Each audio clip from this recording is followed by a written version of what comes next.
Right. So yesterday, I hope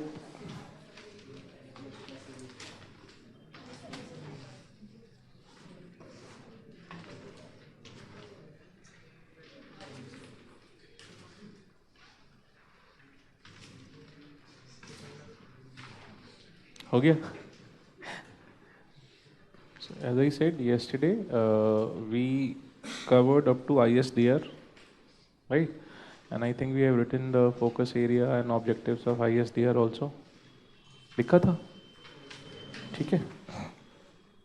So we have to cover the next development and international aspects with respect to disaster management. The next one was Hyogo framework for action for a safer world. Right? We also call it as the Hyogo framework. This was for the period 2005 to 2015. Okay. Held in the city of Kobe. In Hyogo region we have done in Japan. I hope you remember, and that in the Kobe city this framework was decided finally. Okay. Now, what were the main action points of this framework or objectives of the framework? We can write down.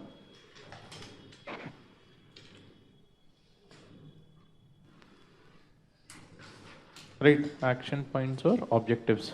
So every framework or every measure which has internationally been taken goes on to focus on some aspects, and so did Hyogo. What does it include? First, disaster risk reduction as national and local priority. DRR as disaster risk reduction as national and local priority.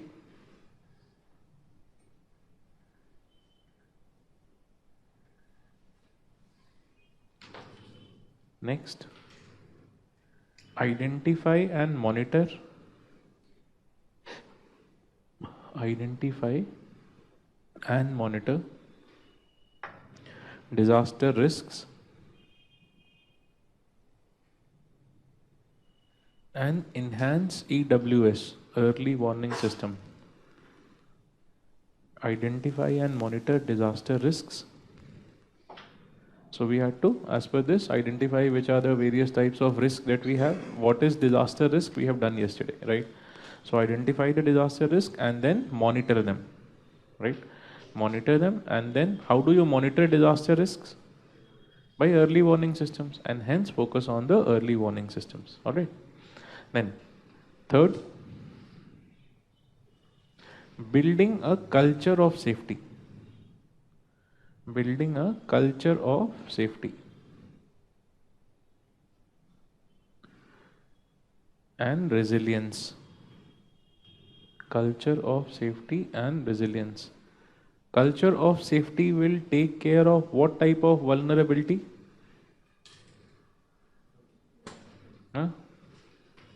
When you build a culture, right? Any culture. Culture का मतलब क्या होता है? How do you behave in a group, right? So if you create a culture in anything, right? So let us say if you create a culture of safety, right? What will it overcome? The culture of safety will help you overcome some vulnerability, which very good. The attitudinal and the लिखा था ना हमने कल. So this will help us in overcoming attitudinal vulnerabilities. ठीक है?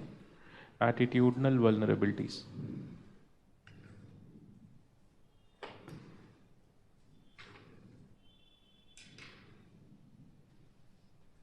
Next, reducing underlying risk factors. Reducing underlying risk factors.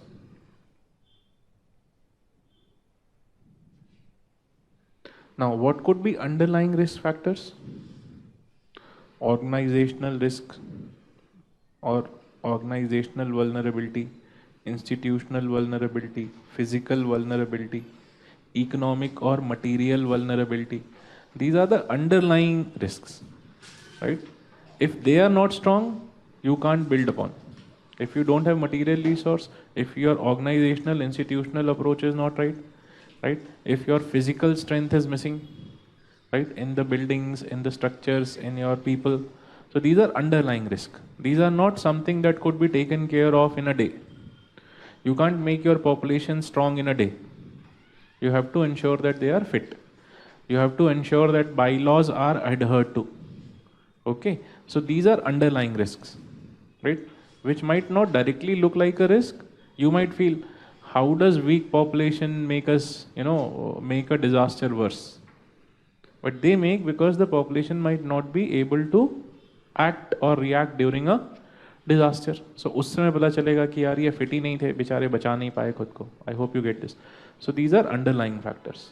All right. So we have to strengthen the underlying factors also. Okay. So reduce the underlying risks and then strengthen disaster preparedness. Strengthen disaster preparedness.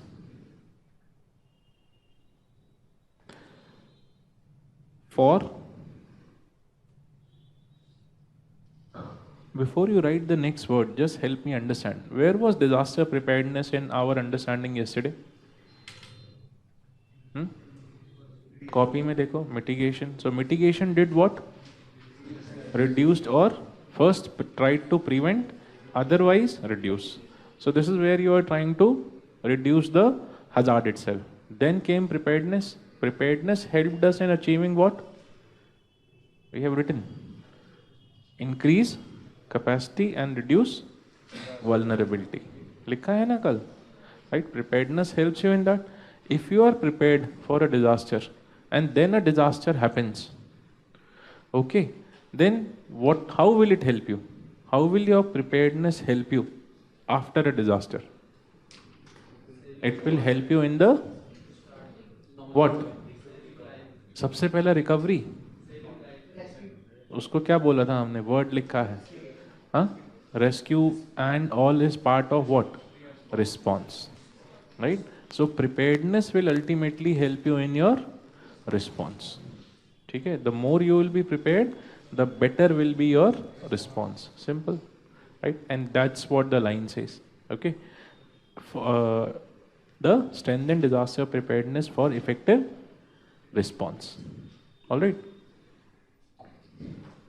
Strengthen disaster preparedness for effective response. These are the 5 objectives of the Hyogo framework.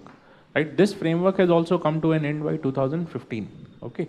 After this came up the 5th international measure. We call them as the Sendai framework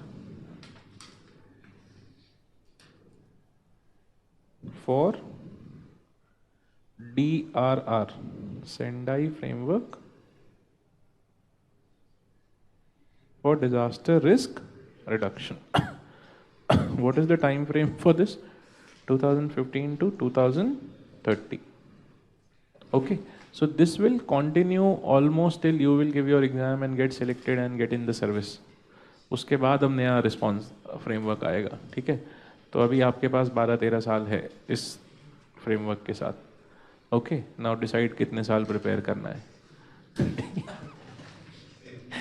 ठीक है, सो what are the main, you can write the first the priorities of this. What is the priority? So it has mainly 4 priorities. Priorities of this framework. Right? It is trying to prioritize on mainly 4 things. What are they? लिख लो. First is understanding disaster risk. Understanding disaster risk in all its dimensions. Understanding disaster risk in all its dimensions. What are the dimensions of risk? Equation: hazard, vulnerability and capacity. ठीक है, for your own understanding if you intend you can write these words here. उसमें भी लिखा हुआ है the same set of words, right? Understanding the disasters in all its dimensions, which means the hazards, the vulnerabilities, the capacities and knowledge also, right? So you have to have sharing of knowledge so as to reach this, right? Next is strengthening disaster risk governance. Strengthening of disaster risk governance.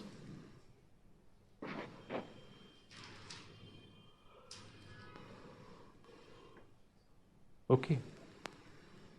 Disaster risk governance happens at what all levels? सबसे पहला local level, right? So local level. Then you have, so local will include your district and all, block, district, whatever. That is the first. Then state, then national, and then regional first. मतलब ऐसा नहीं कि disaster India में आएगा हम USA से help मांगेंगे, ठीक है? The disaster might affect the region. Let us say a cyclone. So a cyclone might affect India and Bangladesh together. Earthquake might affect Pakistan and India together. So first you will do a regional level. ठीक है ना? So regional level will mean, for example, SARC countries, right? So for SARC, with SARC you will try to create a network. Do you get?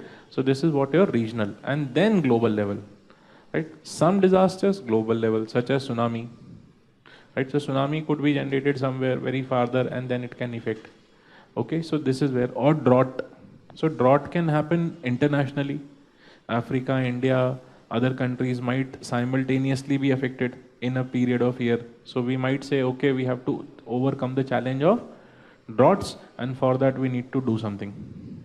Okay, so this is how your this kind of disaster governance, disaster risk governance has to spread from local. Don't forget regional in that. Don't jump from national directly to global. In between, regional will also come. Okay? And for regional cooperations, these aspects become factors. Let us say if you're writing an answer even in international relations about regional cooperation, so even disaster becomes one of the aspects there, which we generally tend to miss. हम उसको economic, social, political, strategic पे ही छोड़ देते हैं, cultural. But even such events as natural disasters have an effect. Okay, so this is it. Then next, strengthening disaster risk governance. Then investing in disaster risk reduction. Investing in disaster risk reduction for increased or improved resilience. Investing in disaster risk reduction for improved resilience. Okay, and lastly, enhancing disaster preparedness. Enhancing disaster preparedness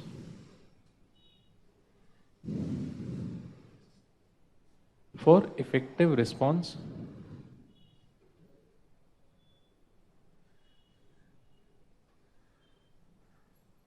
Enhancing disaster preparedness for effective response, and to, within quotes, build back better.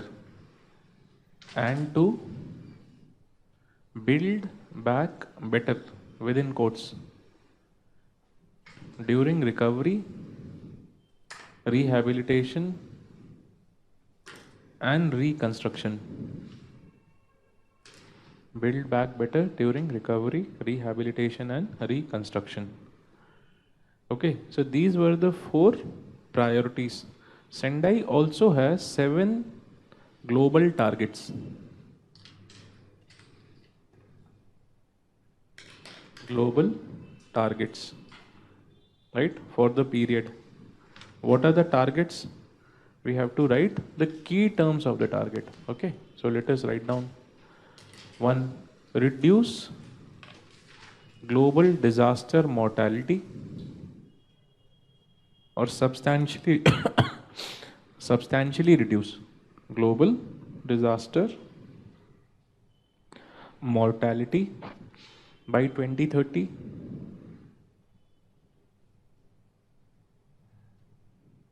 Second, substantially reduce number of affected people. Substantially reduce number of affected people.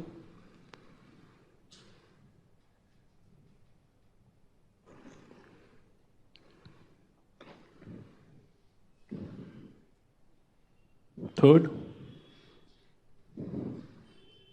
reduce direct disaster economic loss.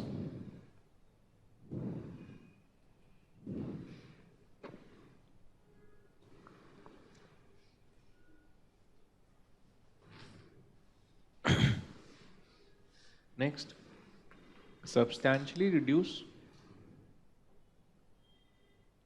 damage to A. critical infrastructure,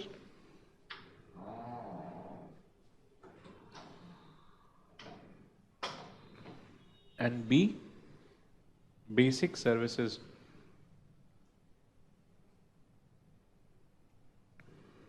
Critical infrastructure A, and B. basic services. What are basic services like? Services such as health, education, right? Health and education related services. Next, increase number of countries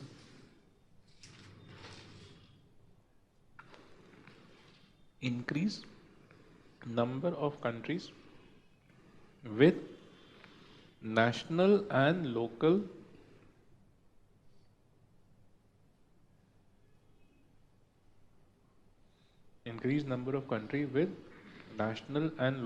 DRR strategies. DRR strategies, disaster risk reduction strategies, by 2020. The period for this is 2020. For all the other, the period is 2030. But for this only, because you can't plan to have a strategy 15 years down the line. Okay, so strategy you should have by 2020, and in the next 10 years, you should try to attain the goals of the strategy. Okay. Then, next, enhance international cooperation.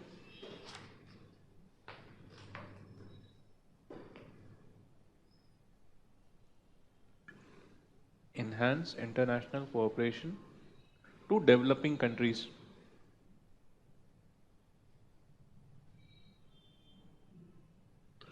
International cooperation to developing countries. And lastly, increase availability of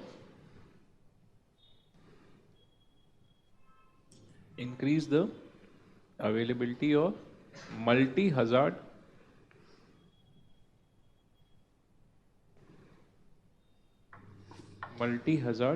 early warning systems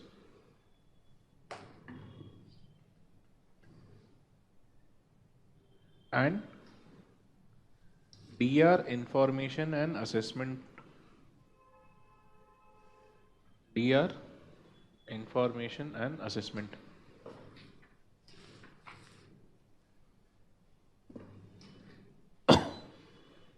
Okay.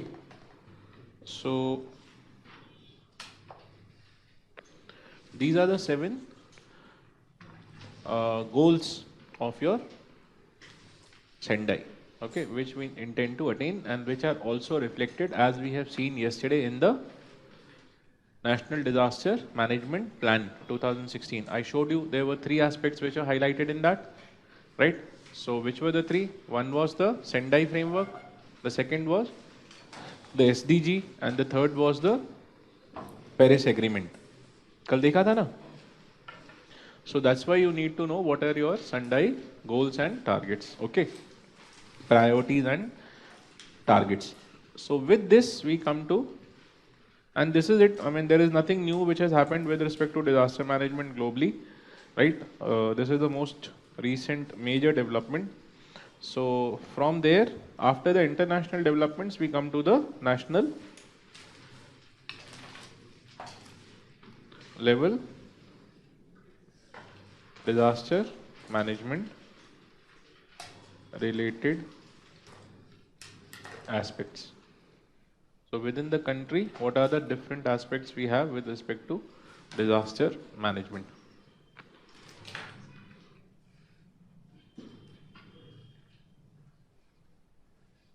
Okay. So first of all, does disaster management, where does disaster management appear in our whole set of documents with respect to governing the country? Right? Do you find disaster management as a subject or anything in the constitution? Is it contingency fund of India for disaster kind of situations? But I'm saying, does the constitution have any provision for disaster management? हाँ, do you find the word disaster management? आपका polity हो गया अभी तक, कहीं पे आपने सुना डिजास्टर मैनेजमेंट का कोई क्लॉज है? Right, so you write down that the constitution does not, the constitution of India does not include disaster management as a subject. The constitution does not include disaster management as a subject in any of the three lists.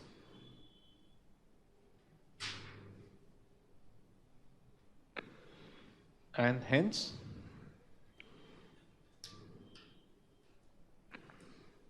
under the residuary powers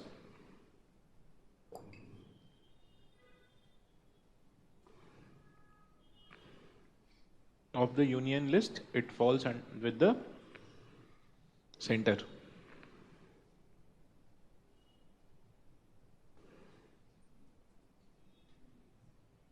As per the residuary power, it falls with the center. Now, various recommendations have been made for including DM in the constitution. Various recommendations have been made to include the disaster management in the constitution. The first was, there are, so 1, 2, 3, you can write number wise, when all it has been recommended. The first was recommended by NCRWC, National Committee to Review the Working of the Constitution.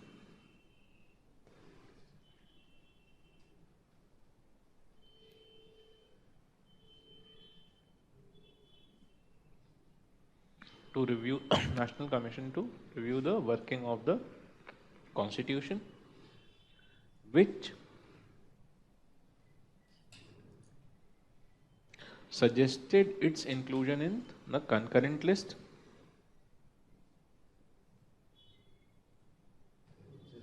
which suggested its inclusion in the concurrent list.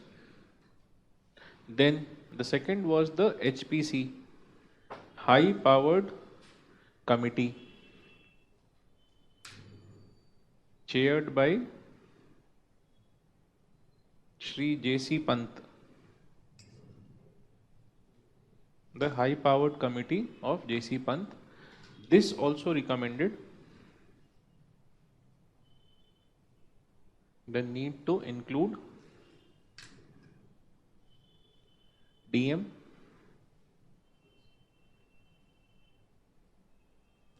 in the constitution. Then the third was the second ARC,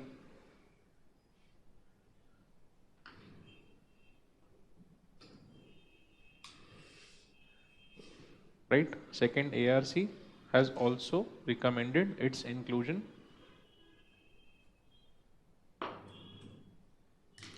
in the concurrent list.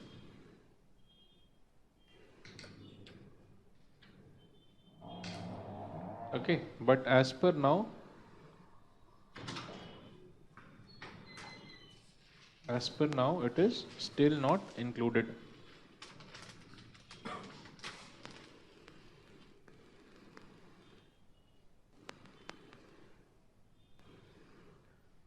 Okay, so this is the status of disaster management in the constitution. Though there have been 3 recommendations, but we have still not included this in the concurrent list. One.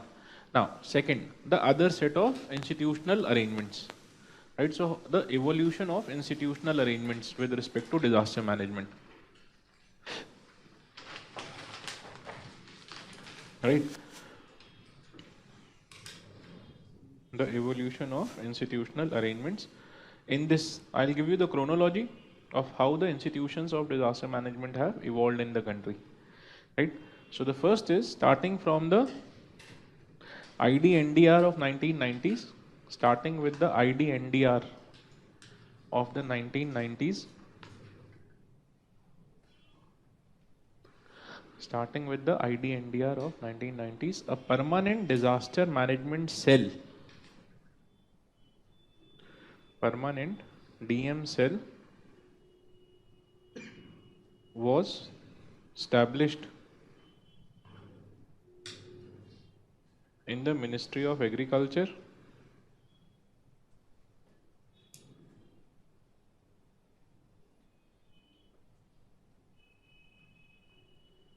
Then in 1999,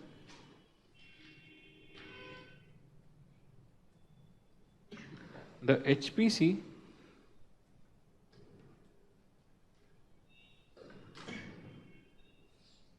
was set up, high powered committee on disaster management was set up under JC Pant, which gave its why was the setup? This was set up in the backdrop of the 1999 super cyclone. Right, so first we had the super cyclone and then we realized कि हम कुछ कर नहीं रहे.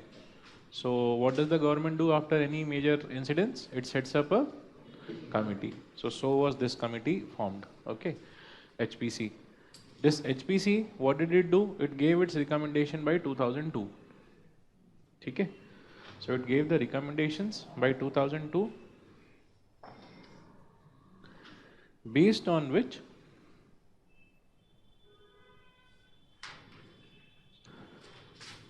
the Disaster Management Act, DM Act 2005, based on which the DM Act of 2005 was passed. Obviously, in which year? 2005. Right. Simultaneously, based on the recommendations of the committee,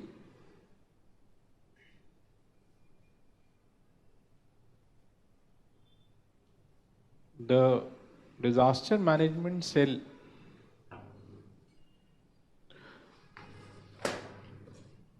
of the 1990s, which has till now, or which has by now become a division,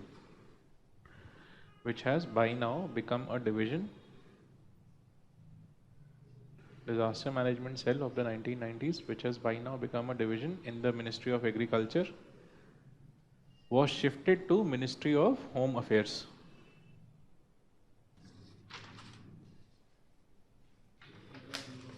Which has turned into a division under Ministry of Agriculture, was shifted to Ministry of Home Affairs in the year 2002. Why?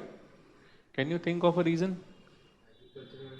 First of all, why was it put under Ministry of Agriculture? Yes, floods and droughts were the major disasters, and earlier we used to manage only these two major disasters, right? So flood and drought relief, who will give? The Ministry of Agriculture, and hence the cell was under Ministry of Agriculture. But then later we realized there are other disasters such as cyclones and other, which are not under the ambit of Agriculture Ministry. Agriculture Ministry cyclone में क्या करेगा? ठीक है? So that's where they realized that this has become the home ministry related affair, that this is affair of the home ministry, and hence they shifted it to the Ministry of Home Affairs 2002. And then 2005 we had the Disaster Management Act coming into action. Now, what was the approach till 2005, right, for disaster management? You can write that till 2005,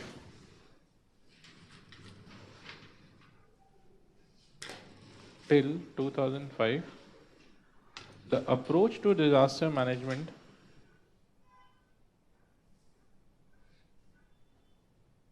included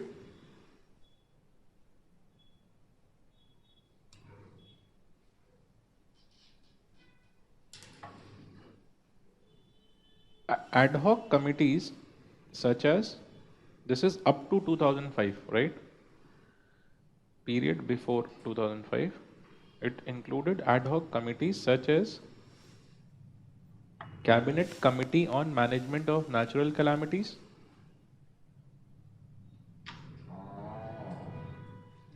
Cabinet Committee on Management of Natural Calamities for natural disasters. This was for natural disasters. And we also had a similar committee called as Cabinet Committee on Security.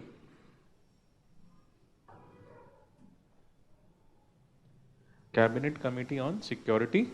So पहला क्या है? Cabinet Committee on Management of Natural Calamities, which is for natural disasters. And second is the Cabinet Committee on Security, which is for man-made disasters. Man-made disasters.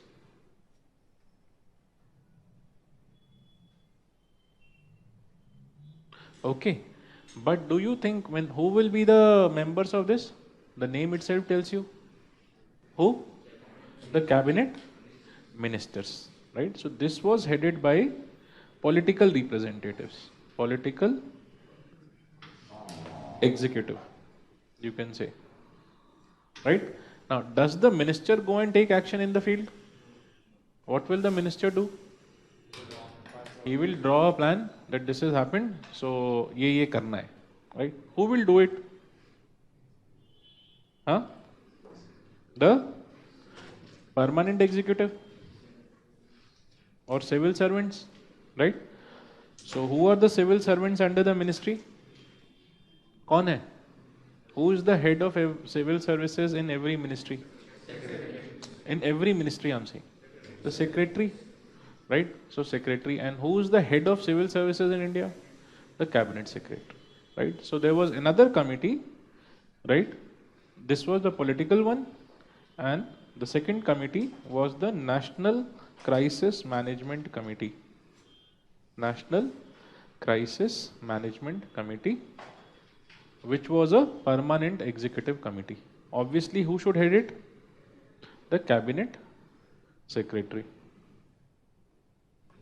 So he is the chairman of this.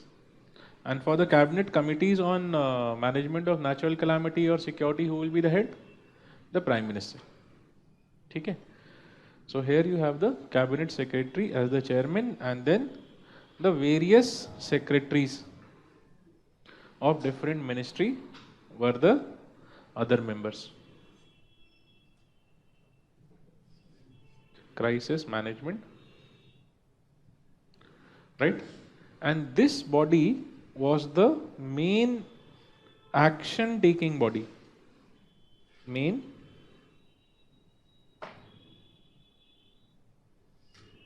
action taking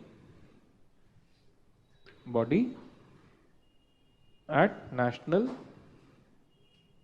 level every time a disaster took place.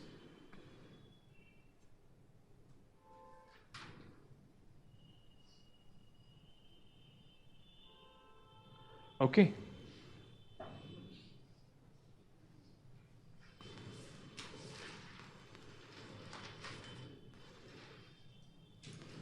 And who will be the coordinating agency for this? Your Ministry of Home Affairs was meant to coordinate all the resources, right? So Ministry of Home Affairs was the major coordinating ministry. Okay? I hope you know Cabinet Secretary does not head any ministry. Okay, na? So obviously the ministry which was to coordinate remained the Ministry of Home Affairs.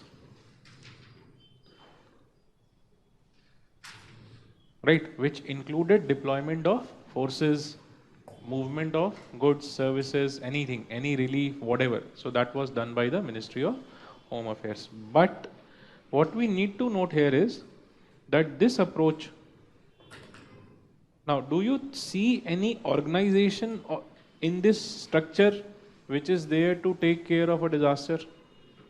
कोई organization है? Any institution is there? Do you see any authority, right, or body which is there in this? Authority in the sense, for example, you have national, authorities on different thing, right? So do you have a authority kind of a structure seen here? दिख रहा है कुछ? नहीं है, क्योंकि it is only committees, right? And committees, as I said, these were ad hoc. ठीक है? Especially the cabinet committees were ad hoc, right? So if the cabinet committee is ad hoc, and let us say if you decide something to do, whom do you pass out that information to? आपके पास अपना तो कोई structure है नहीं. You don't have any organization, you don't have any institutional framework. So whom will you pass it on to? Ministry of Home Affairs. And then you depend completely on Ministry of Home Affairs to take action. And if they do not take action, whom do you go to? You go to the cabinet secretary and ask him, please coordinate. Right? So this kind of a structure was again in itself a ad hoc arrangement. Okay? Ad hoc, you understand? Matlab, it was not a fixed structure. It was an ad hoc structure, and ad hoc structures come into play only once an event takes place. Which means, what kind of approach did we have to disaster management? We have done two approaches yesterday. So what is this approach? Post disaster. What do we call it as? Copy में देखो. हाँ, traditional, conventional, but उसके अंदर एक centric approach है. देखो, there's a word I have asked you to highlight. Huh? Relief centric, right? So this approach was mainly relief centric approach and a post disaster approach. It was mainly a post disaster relief centric approach. Okay? So we waited for disasters to happen, and once a disaster happened, the cabinet committee met. It told the NCMC to take action, the NCMC took action, and then the action was over. Because NCMC has to take action on so many, एक disaster के बाद दूसरा आ गया, दूसरा के बाद तीसरा आ गया, so he has to take action for, and they did not have any structure. So this is when the HPC realized, right, that we cannot have only a post-disaster approach to disaster management. वही काम किया उन्होंने HPC ने, right? Because we were not prepared for the super cyclone 1999. They said, had we been prepared, we would have been able to mitigate the effect. But because we were not prepared, so we were not able to take any major action. Okay? So they said that you need to change the approach itself. We need to change the approach to disaster management. And for that change of approach, you need to create. So which approach do we now shift to? We change to the progressive or the proactive approach to disaster management. And for that, what will it include? It will include the pre-disaster as well as the post-disaster. Now, when you say pre-disaster, it implies that whether a disaster happens or not, but you have the structure to prepare for the disaster to happen, which means it cannot be done by a ad hoc committee. You are saying कि भैया, we have to be prepared and we have to continuously prepare whether a disaster happens or not, right? What will that require? That will require a permanent institutional organizational framework. Yes or no? You need to create a complete structure which will permanently, continuously work on disasters. Okay? And this led to creation of the NDM Act, which had provisions for such organizational institutional structure. Do we get this? Okay. So this is how our new approach to disaster management started with the, where did it start from? Disaster Management Act 2005. It changed our approach to disaster management. Okay. So there could be a question, how was the DM Act 2005 a watershed in India's approach to disaster management? Right? And to what level we have been able to incorporate the Sendai framework, targets and goals? Right? Something like this, if they intend to ask, they can ask you a conceptual question like this also. Okay? So be prepared for such answers, that how did it change? Okay, now let us see what did the NDM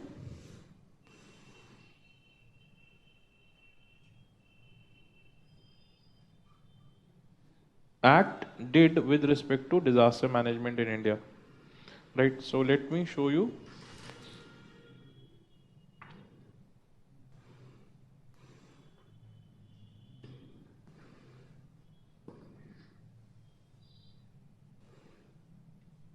The structure, and see here, this one. So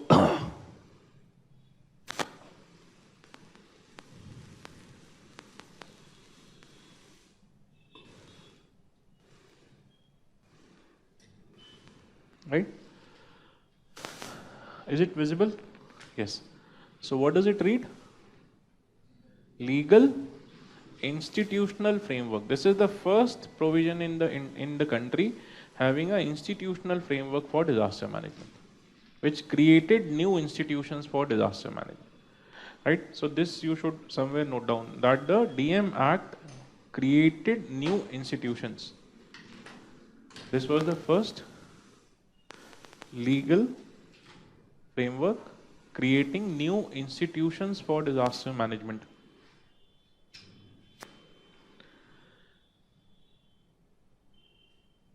In the country. As earlier there were no specific such institutions.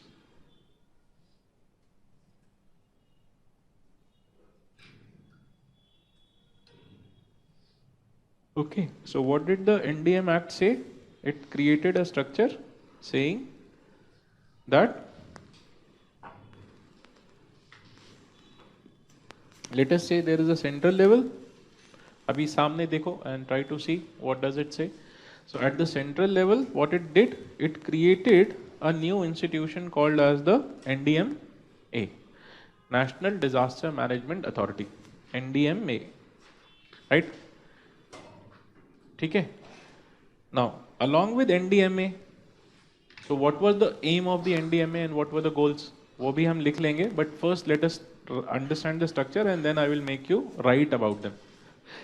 So NDMA was to become the nodal agency in case of disasters, or it is not was to become, it is the, as per this act, it is the nodal agency every time you have a disaster in the country, which means if a disaster happens, NDMA should come into action and it should, decide the way NCMC and Cabinet Committee were earlier doing. This is to be headed by the Prime Minister directly. Okay. So the Prime Minister will head and this will replace the CC, MNC, हमने किया था ना, Cabinet Committee on Natural Disaster, and the CCS. उसकी जगह ये बना दिया. No ad hoc, complete authority headed by the Prime Minister. Okay. Which will decide what all actions we need to take, proactive and post. Okay. This was to be supported. Obviously, the Prime Minister and the ministers will not go on to take action again. So who will take action? Secretaries, right? So for that they created a secretarial body also, National Executive Committee. Okay. So the National Executive Committee was also created, and who heads it? The HS this time, not the Cabinet. This is headed by the Home Secretary. Okay. The Home Secretary is responsible to take action here. Okay. Why Home Secretary? Because the disaster management nodal ministry is the Ministry of Home Affairs. ठीक है, तो अब cabinet और home minister आपस में ना झगड़ जाएं, right? Better make the home minister himself the chair of the NEC. ठीक है, so whatever decision the Prime Minister and the NDMA tells, the Home Secretary is responsible. He has to take action. Is that all right? ठीक है. So the MHA was the nodal agency in terms of coordination. Nodal, not agency, nodal ministry. Okay, nodal agency was this, executive agency was this, and the nodal ministry was the MHA. Okay, why MHA?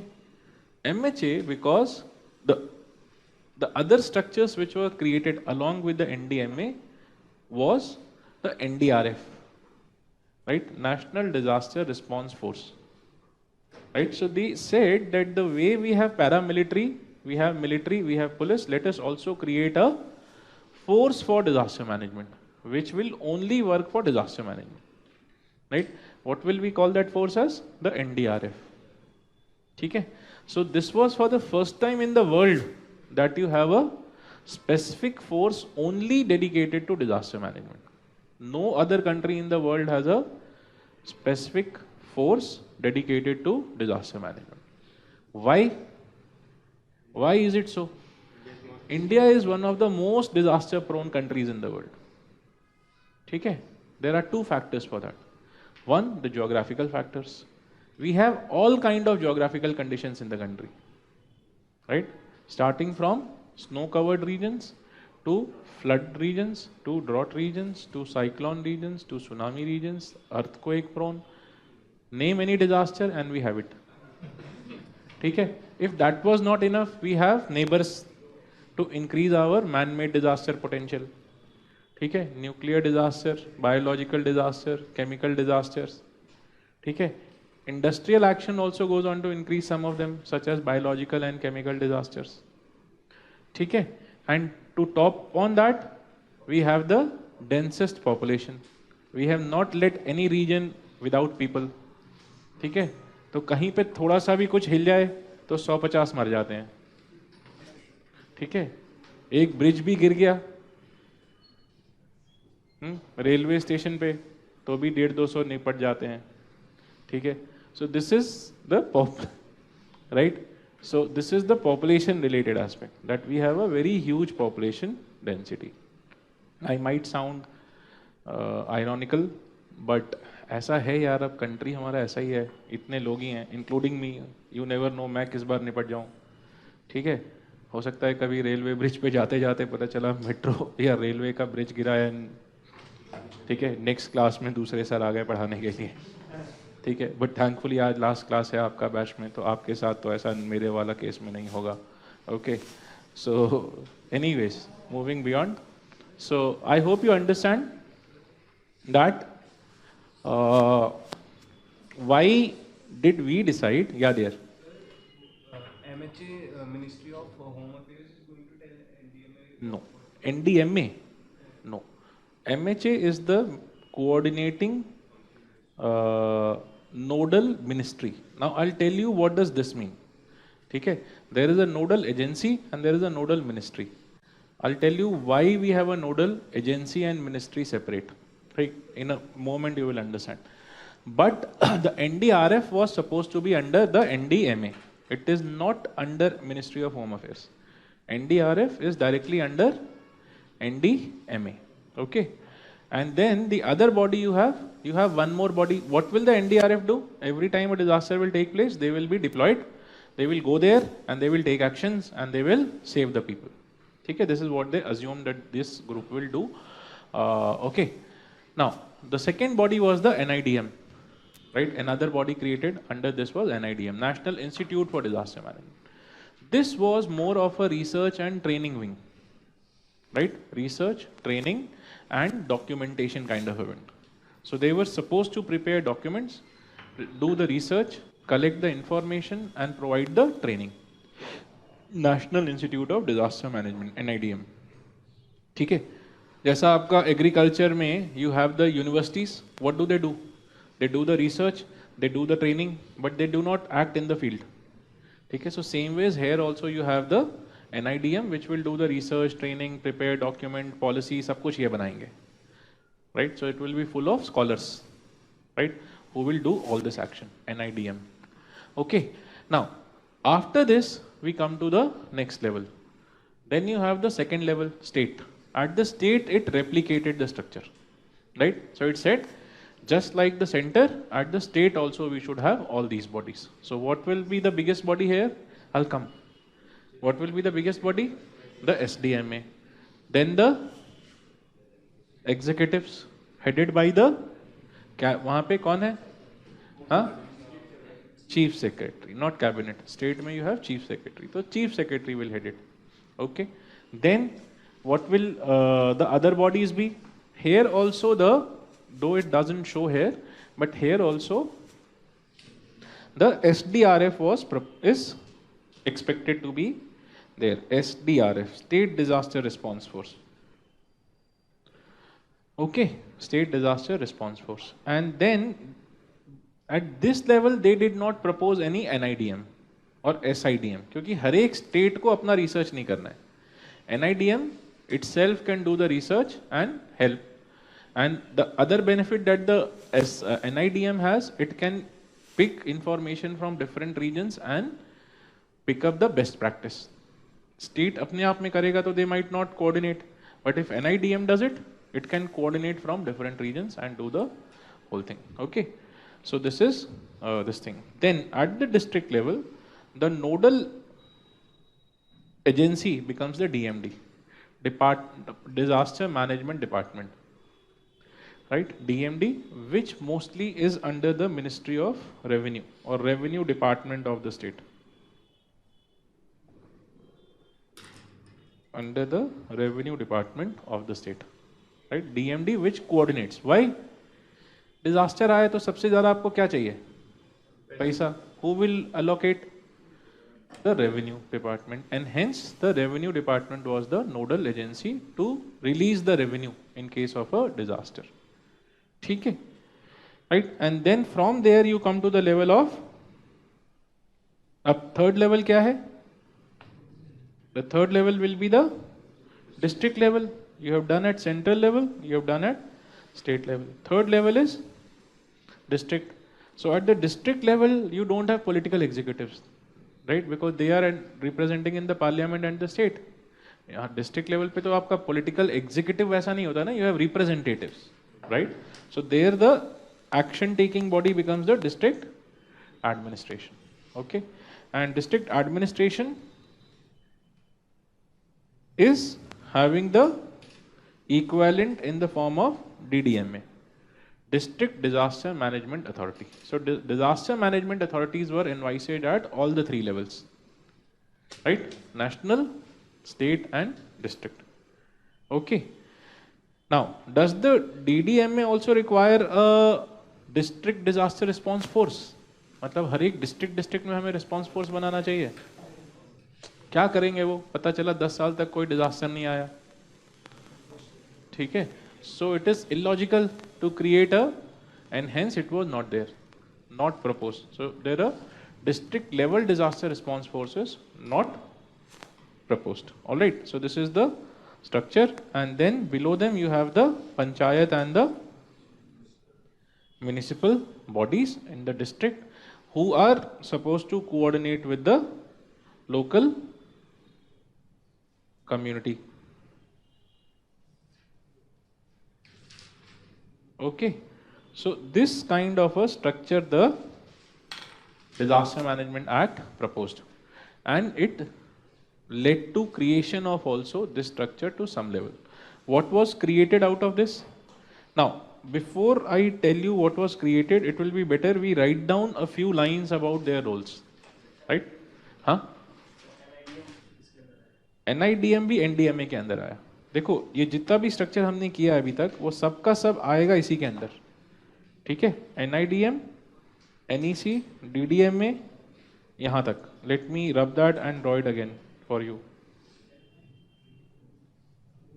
So whatever falls under the blue kind of a thing will be under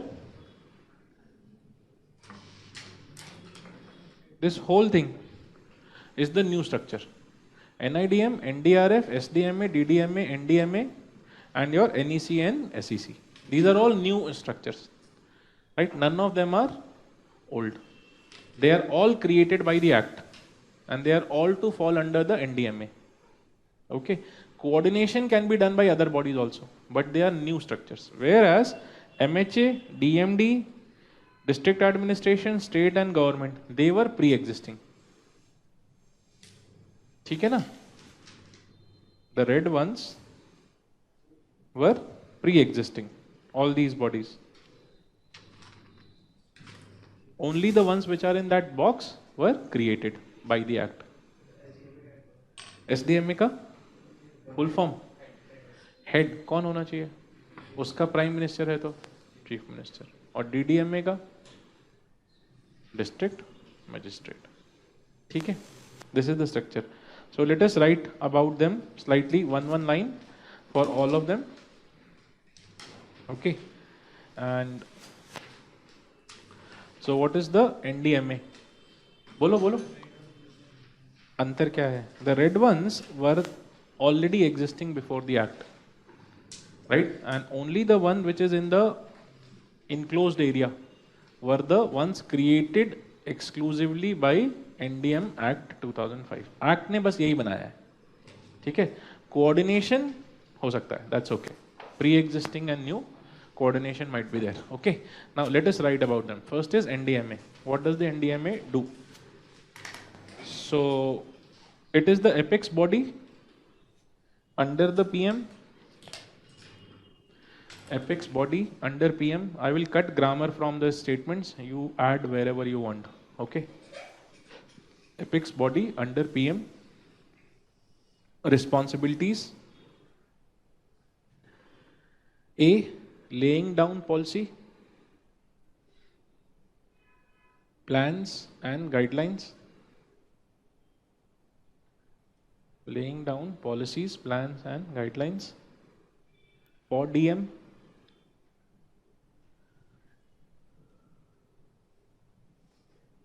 And B. Coordinating their enforcement and implementation. Coordinating their enforcement and implementation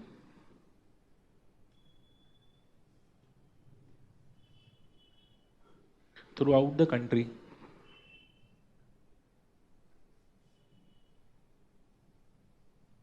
C. Approve national plans.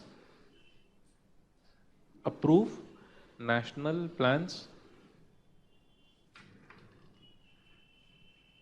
D. General superintendents. Direction. General superintendent direction and control of the NDRF.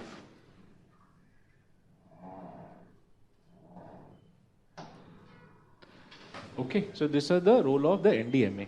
Then NEC. What is the role of NEC? This was the question asked in 2010. I have shown you yesterday. देखा था? What are the functions of the NEC? Okay, so what are the functions you can write briefly? Assist NDMA. Assist NDMA. Functions of NEC. Assist NDMA in discharge of its functions.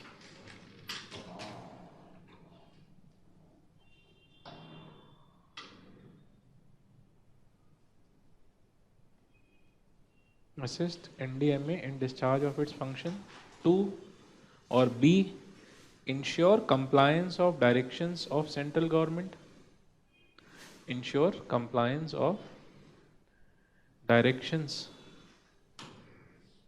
of central government.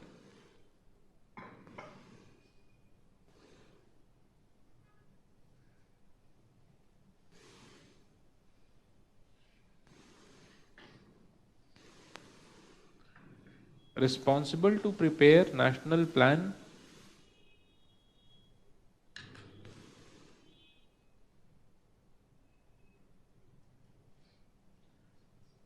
Coordinate and monitor implementation of national policy. Coordinate and monitor implementation of national policy and guidelines. National policies and guidelines issued by NDMA.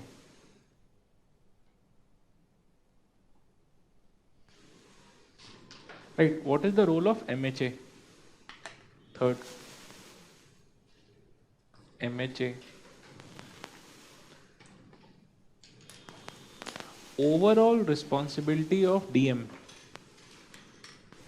The overall responsibility of DM.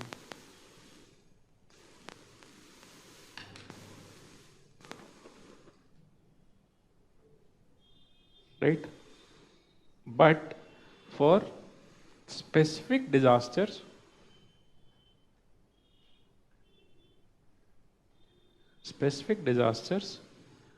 concerned ministries have nodal responsibility.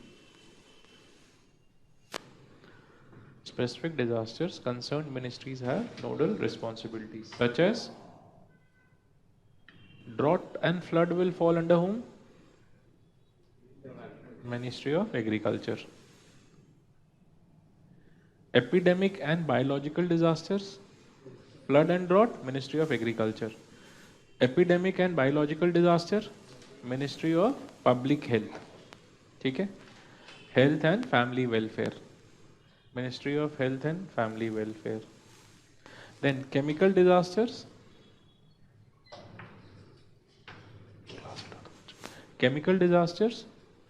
under Ministry of Environment and Forest. Nuclear disaster, Ministry of Atomic Energy. Chemical, Ministry of Environment and Forest.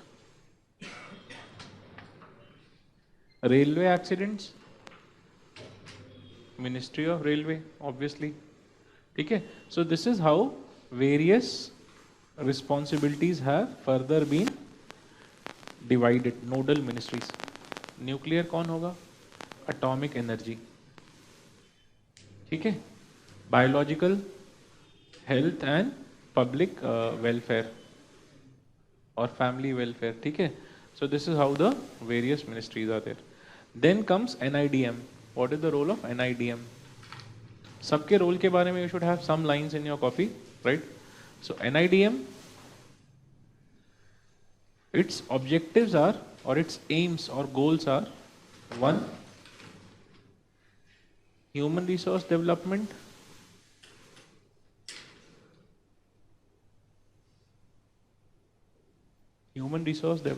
and capacity building for DM.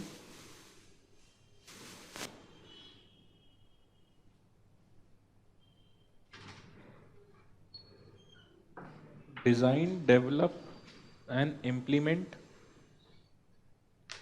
human resource development and capacity building for DM. B, design, develop and implement training programs.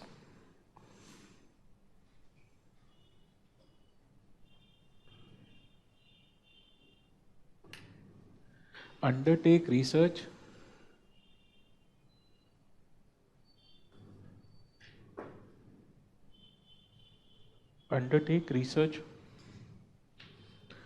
assist in national policy formulation,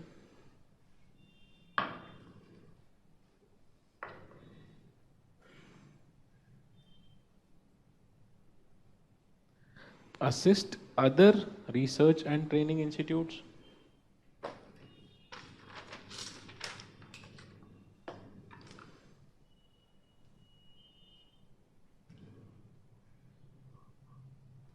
develop educational material,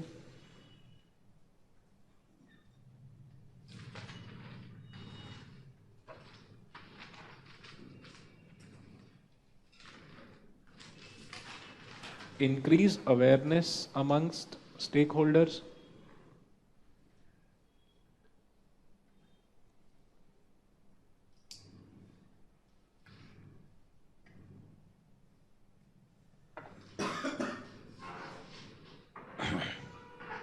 all right.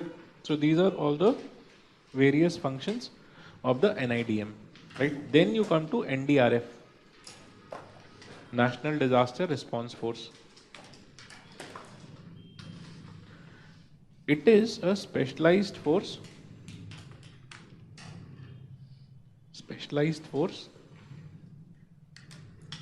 for disaster response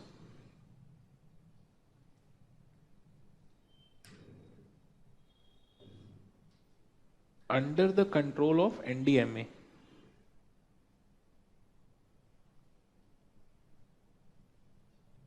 and to be deployed by the NDMA.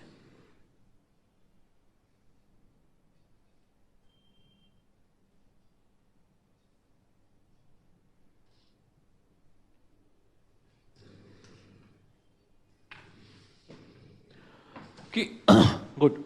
So this was the structure which was legal and institutional structure which was made by NDMA. ठीक है? But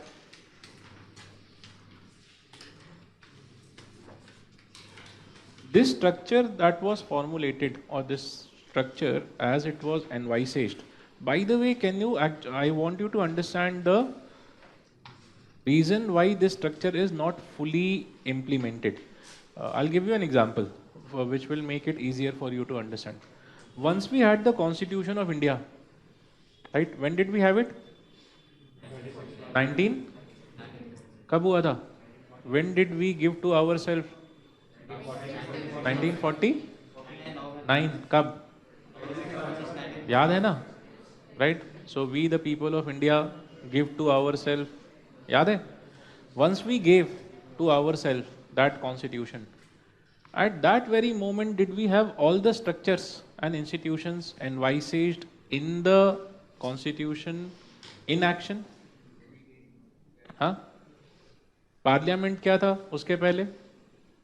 Did we have a parliament before that? We had the Constituent Assembly. याद है ना? There was no parliament in the form of Lok Sabha, Raj Sabha and all the things. Okay. Did we have the Supreme Court and the High Court and the things in that order? Exactly the same order? No. Did we have the Finance Commission till that time? No. Right. So basically, though the Constitution came into action, but the structure was still not completely there. Yes or no? So even if you come up with an act where you create new institutions and organizations and things, it might take some time for those organizations and institutions to be fully active, right? Functional. You have to set them up, you have to put people under them, right? And you have to train them and do lot many things so that they become active. Then gradually, but is it that, let us say, the day we came up with the constitution, did we stop using all the previous provisions that we were using? No, we continued with the same and we gradually replaced them. Yes or no? So whatever structures were there, they were there and gradually they were replaced as the newer ones became active, right? Same happened, or same will happen here also, right? So when this act came, it envisaged that NDMA should be there, NEC should be there, this should be there, that should be there, everything should be functional. But assume whichever day this act came, within 2 months you have another major disaster. Will the new structure be in place to take action? Who will take action then? The pre-existing. इसका मतलब अब कौन action फिर से लेगा? अब कौन था? NCMC, right? NCMC will coordinate and ask the minister, sir, NDMA का तो अभी building inauguration नहीं हुआ, रिबन कल लगाया था, कटा नहीं है. NEC भी अभी आया नहीं है, NDRF के लोगों को ट्रेनिंग दे रहे हैं. ठीक है? अब डिजास्टर में किसको डिप्लॉय करें? What will the MHA say? यार जैसे पहले करते थे करते रहो, जब वो आ जाएंगे तो देख लेंगे. Yes or no? I hope you get this, right? So, how are disasters managed in the country in case of a disaster? Let us try to understand, right? That how do we practically manage disasters in the field as of now, right? What do?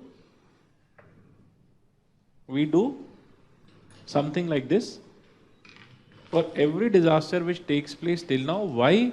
Because the provisions of NDM Act are still not fully functional. Okay, despite of more than 12 years having passed, we have still not been able to take or make the bodies completely functional, right? And hence, what we do, every time there is a warning for a disaster, right? The warning goes to the control room of the Ministry of Home Affairs, which is the nodal agency. Sorry, nodal ministry. Why do we go to the ministry? Because in the last 60 years, the ministry and its departments and its different bodies have created the required infrastructure. They have the machines, they have the people, they know what to do where. Right? Ministry of Home Affairs has all the required infrastructure and things. NDMA is still in the process of creating it. ठीक है? So, in case of a disaster, control room, उनका बना हुआ है control room. At state level and district level and national level, everywhere they have it. ठीक है? आपका CGO complex है यहाँ पे, वहाँ पे they have their control room. Okay, so every time a disaster, any disaster happens, the information goes to the control room. From the control room, the MHA coordinates with the state government. Above that, who comes into action? The National Crisis Management Committee. Okay? They also come into action and they go on to decide who is heading it? The Cabinet Secretary. Okay? So the Cabinet Secretary coordinates, decides and helps to coordinate, and then the Ministry of Home Affairs, now whom do they deploy? वो क्या करते हैं? They inform the NDMA also कि भाई disaster आ गया है, come into action. जो जो आप कर सकते हो कर लो. ठीक है? So what do they do? NDMA calls the NDRF. ठीक है? National Disaster Response Force. How many people are there in NDRF? 12 battalions comprising of 1148 people each. ठीक है? This is the total strength of the NDRF as of now.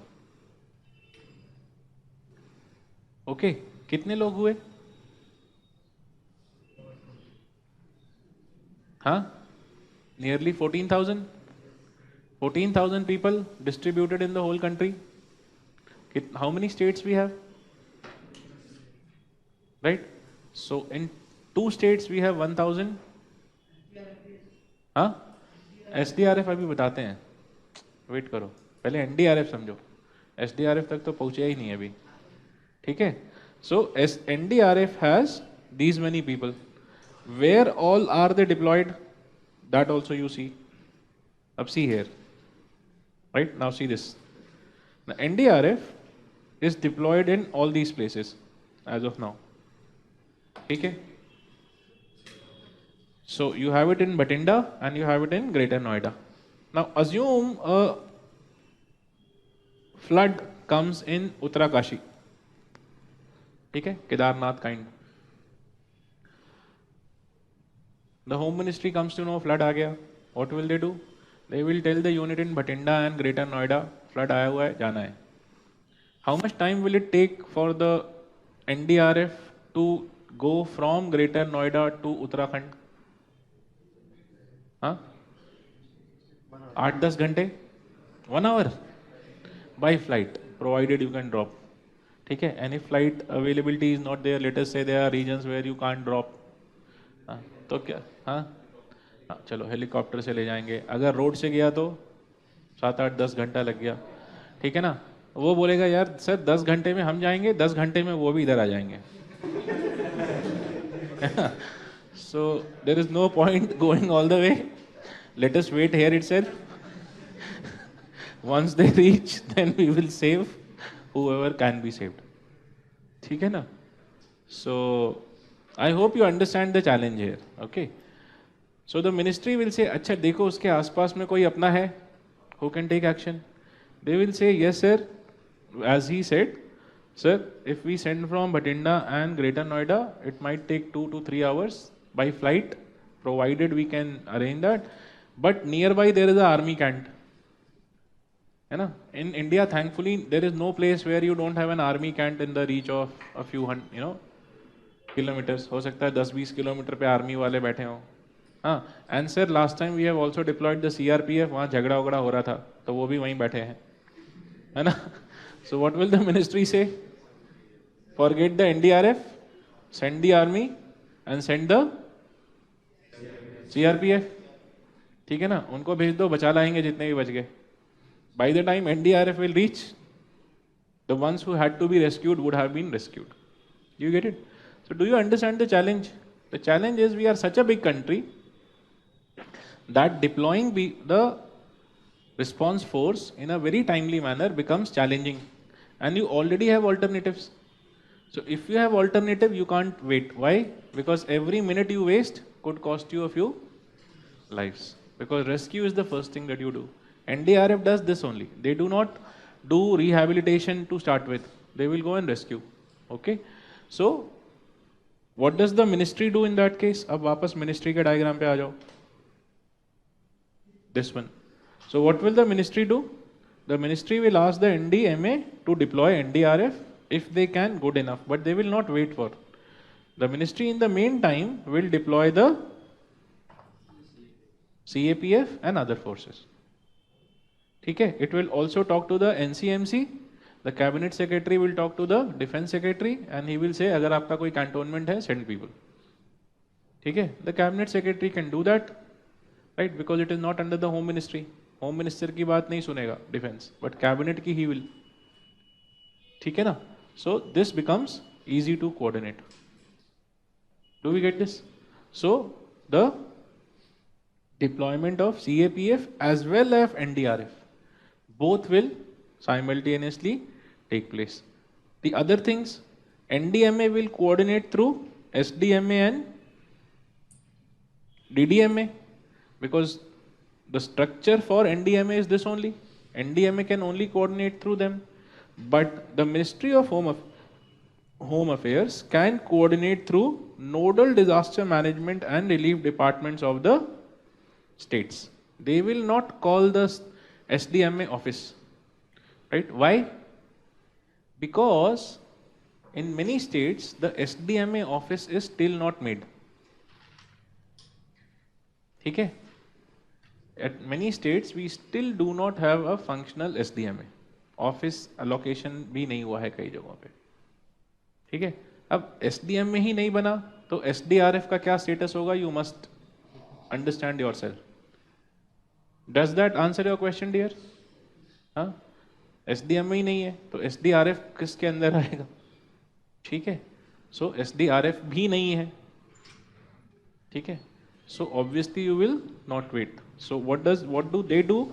They will call the nodal disaster management and relief department in the states, such as the revenue department, the fire department, right, the home department. They will call them. They will say, पिछले 10 साल से आप बचा रहे हो, अभी भी आप ही बचा लो.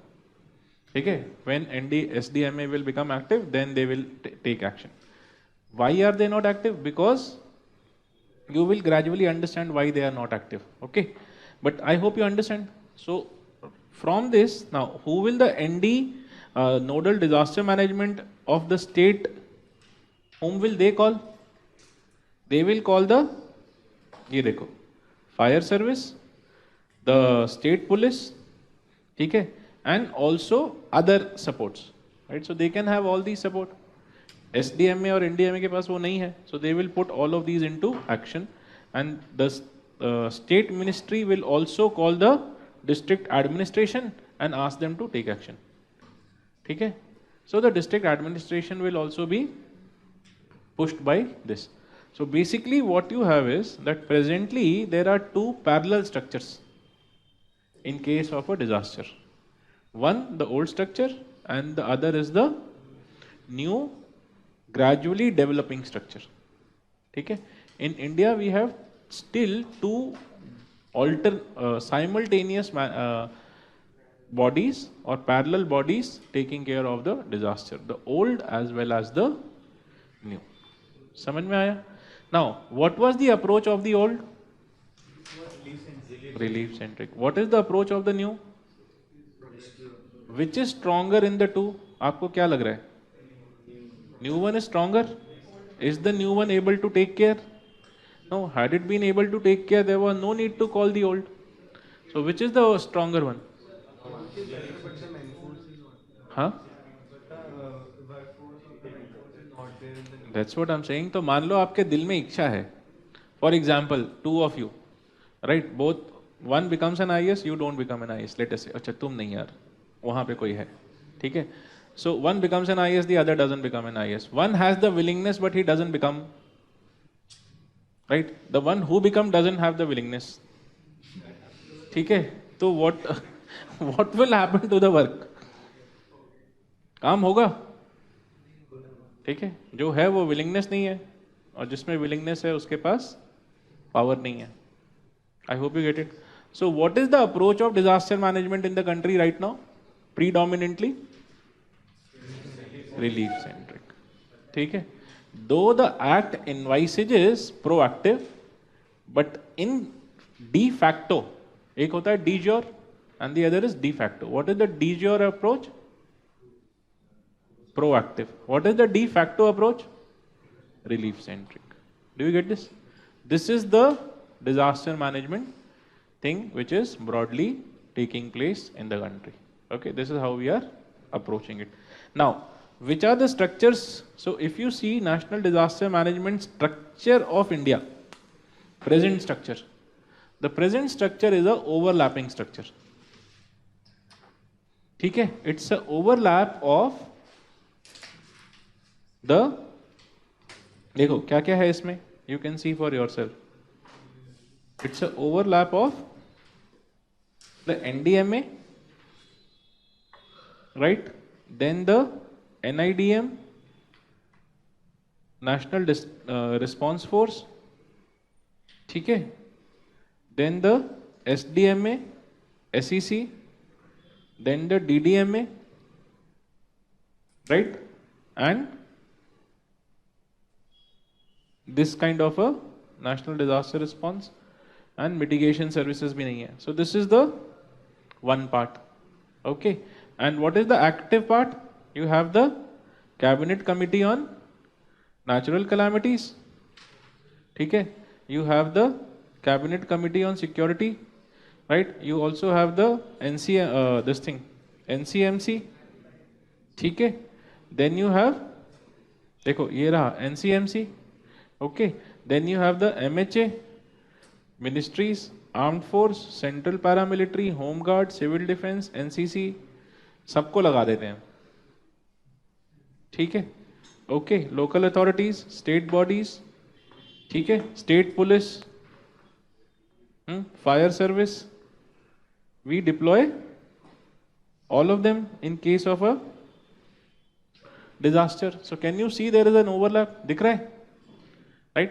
Two parallel bodies are acting simultaneously in case of a disaster, and much of the approach is still disaster, relief centric.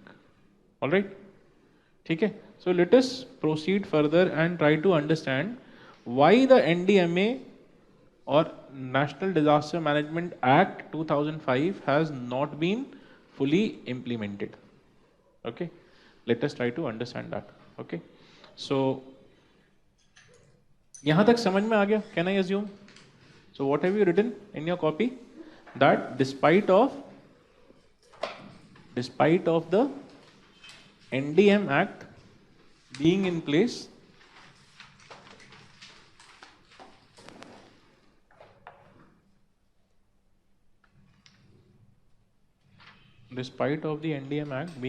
since 2005,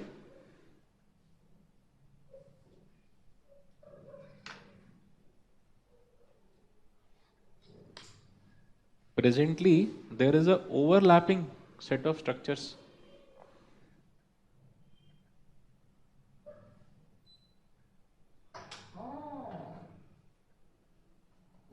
Overlapping set of structures which comes into action in case of a disaster.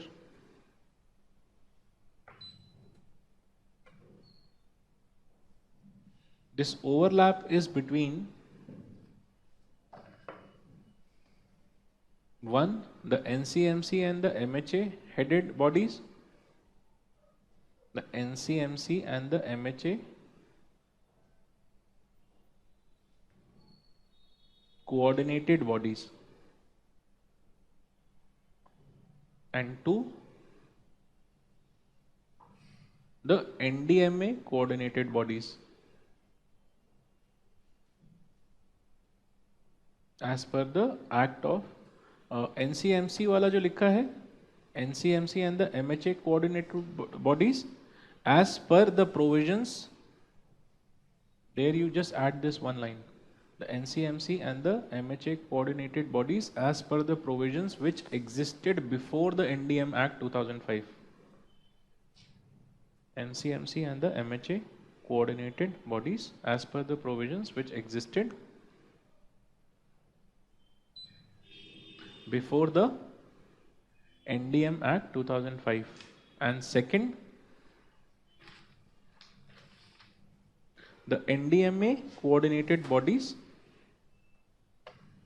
as per the provisions of the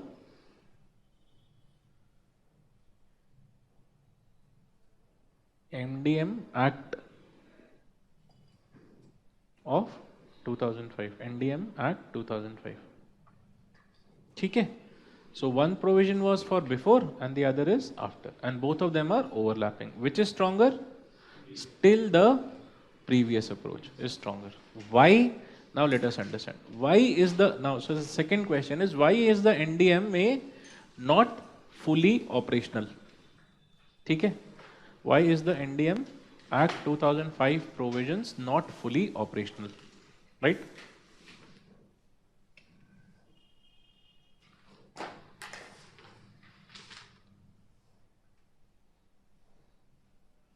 Now, see,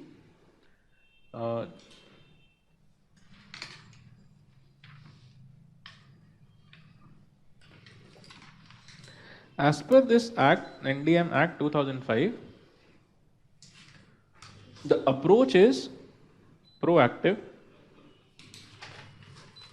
and obviously as per this approach, there are two parts to disaster management. ठीक है? What are the parts? One, mitigation, and second, response. Right? Mitigation is pre-disaster and response is post-disaster. Do we agree? Yes or no? As per the Act, we have to turn proactive, and proactive means you have to mitigate as well as respond. ठीक है? Two things. All right? Before I take you further, from your commonsensical knowledge, every time a disaster takes place, where does the money come from? Some of you said contingency fund, we have different, you have the Prime Minister Relief Fund. सुना है? Prime Minister Relief Fund से इतना दिया, यहाँ से इतना दिया. But these funds, are they specific for disasters? No, they are just funds where money is accumulated or kept, and whenever we have a contingency kind of a situation, we utilize, right?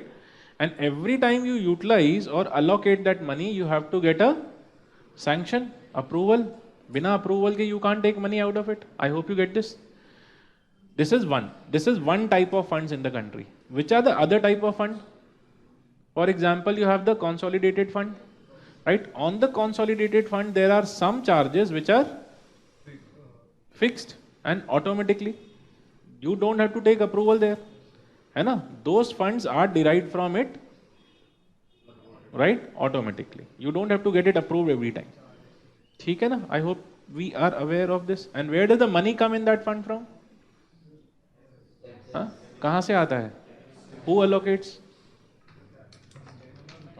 Fund is allocated to that. ठीक है? So every year some money will go into that, the fixed amount of money, and out of that money, fixed amount of money is without any, condition to condition. Matlab, it's not that every time you have to take an approval, right? It is charged directly. Is that all right? So there are two types of fund. One, from where you have to get money after getting sanction, and the second, where the fund is made for the purpose of expenditure. ठीक है? है ना? दो type का fund होता है. For example let us से आपके पापा मम्मी ने आपका एक अकाउंट बना दिया and they put 5,000 or 10,000 or 20,000 per month and they say this is for your study. They will not ask you why have you withdrawn money from that.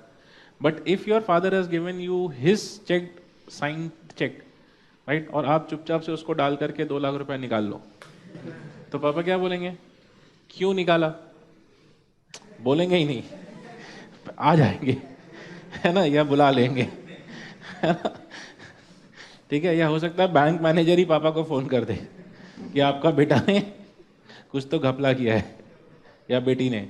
बेटियां थोड़ा कम घपला करती हैं, बेटे ही ये पीछे वाले ज़्यादा घपला वाले होते हैं, ठीक है, वो बहुत मुस्कुरा रहे हैं तो प्रॉबली कुछ, बट ठीक है, आई एम नॉट मतलब लुकिंग डाउन अपॉन गर्ल्स, आप भी कर सकते हो, you have all the freedom, ठीक है, आपको भी फुल फ्रीडम है, करो घपला, ठीक है। So anyways coming back, what you need to understand here is that for the response kind of the expenditure that we were doing earlier, the money was not coming from a fixed fund, it was always allocated every time there was a disaster, which means there was no already existing money which was given, ठीक है,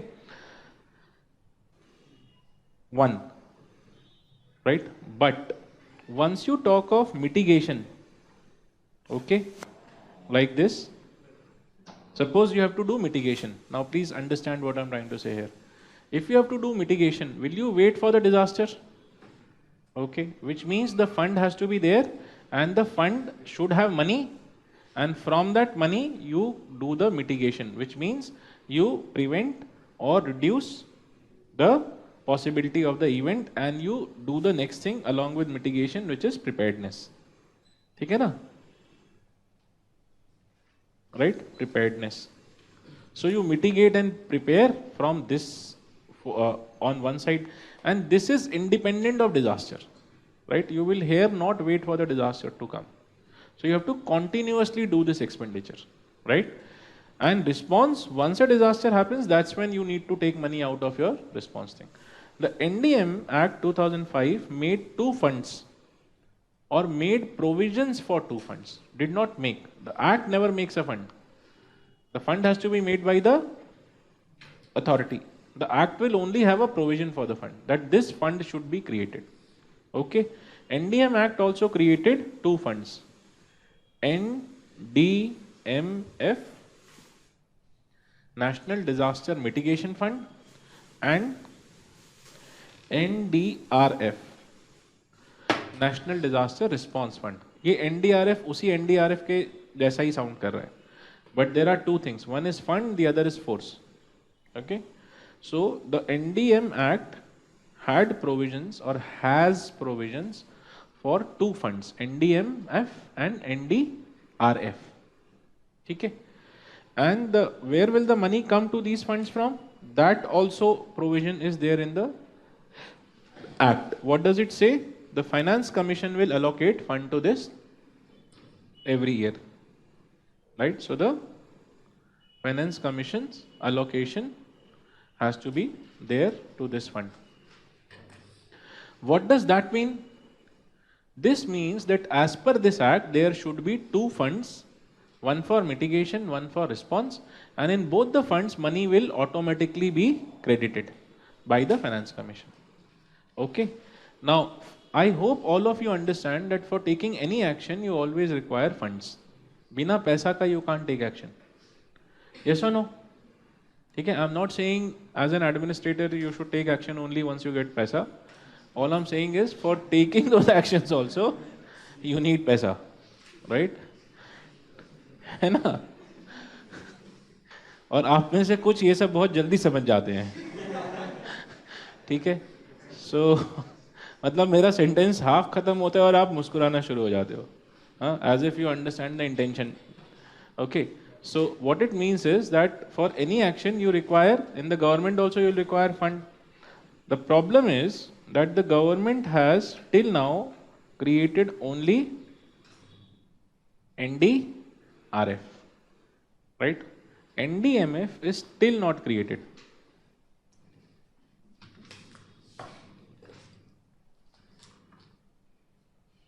All right.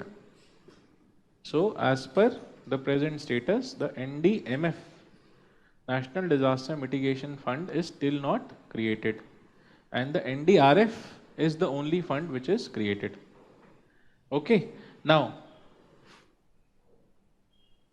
if this is the status, let us say if a disaster happens, and one last thing, the NDM Act very clearly mentions that for response or from the response fund, only money should be taken for response.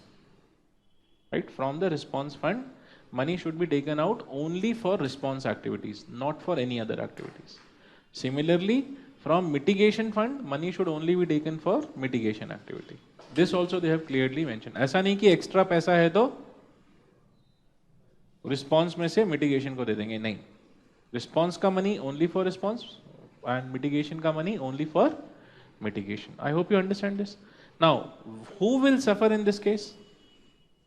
Mitigation. क्योंकि mitigation का money only for mitigation but fund ही नहीं बना है, ठीक है, and it cannot get the money from response fund, ठीक है. So every time we have a disaster, the NDMA allocates the money from response fund for response action, but the NDMA is not in a position to allocate money for mitigation. Why? Because the fund itself is not there. पैसा नहीं दोगे तो action कौन लेगा? Who will do prevention and preparedness activity and mitigation activity? I hope you understand. So do you understand why we are not able to take this mitigation set of activities? Right? So what will be the status of mitigation in disaster management? Almost non-existent. Which means that in India, despite of all this, we are still not able to take mitigation activities, or they are almost non-existent. Why? Because the fund needed for that is itself not created. Alright? Now, but does that mean that we do not take any mitigation activity? We do, but that is mostly from other funds. For example, Chief Minister might give some fund. In his state, he realizes, for example, in Odisha, right? The government realizes we cannot wait for the center to take mitigation action, so we need to allocate our own funds. Right? They might allocate fund, they might prepare themselves. This is what they did before file-in, because of which they were well prepared when the file-in came. But in Uttarakhand, the Chief Minister could not allocate and the disaster turned bad. Okay? Both the disasters came in the same year. Right? But one of them, because of state's activity, was better. The other, because of state's lack, did not happen. I hope you get this. Simple logic. So do you understand why, despite of NDM Act, we are not able to mitigate? And hence, our mostly the approach becomes relief centric in case of a disaster. We do take some action, but it's not major. So one is on the front of the funds. I hope you understand the funding issue. Is this clear to most of you? What is the challenge in disaster funding in India or in mitigation funding in India? The challenge is this. At the state level, none of these funds are there. जब centre पे ही सिर्फ response fund है तो state पे तो वैसा ही नहीं है. क्यों? क्योंकि स्टेट पे एसडीएम में ही नहीं है. I told you, not in all, but in some states you don't have SDMA itself. For example, in Goa, in Manipur, right? In many states you don't have SDMA itself. Arunachal Pradesh. So if you don't have SDMA, obviously, fund kisko doge? I hope you get. So these are some of the major challenges. One, in terms of the fund.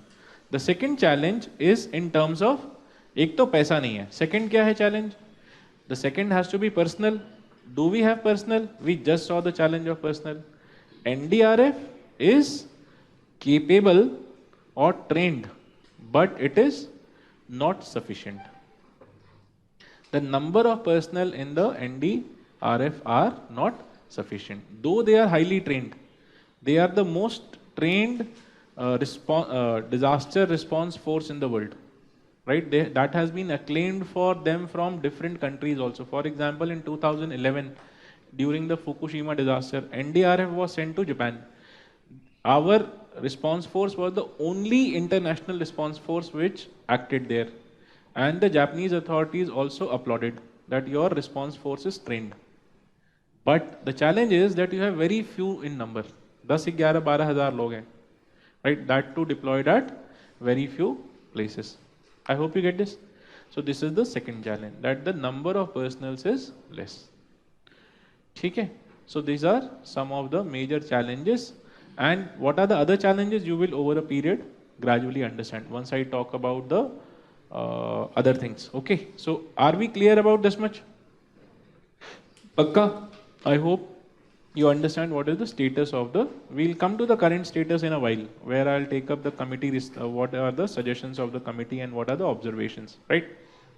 But before we do that, let us come to what are the other aspects important with respect to disaster management, right? So I would like you to write down our disaster profile, national disaster profile, right? What is the national disaster profile in India in terms of disasters? Disaster profile का क्या मतलब है? Which are the disasters that the country faces?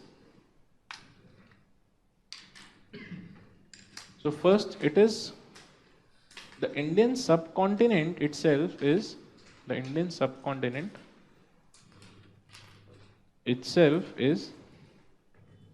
one of the most disaster prone regions in the world.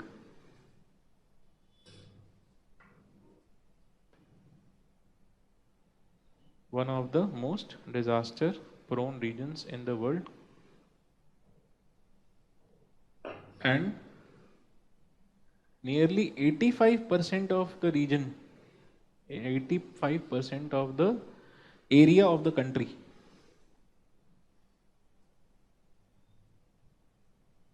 is vulnerable to one or multiple hazards.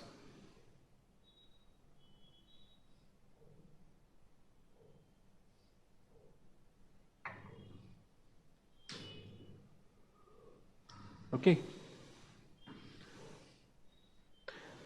In terms of number, 22 states and union territories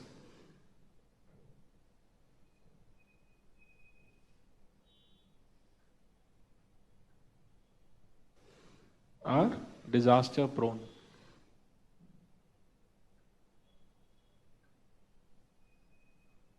Now, in terms of disasters, let us write down one by one. For earthquake, just some broad crisp data. We won't get into too much detail, right? Earthquake, nearly 12% region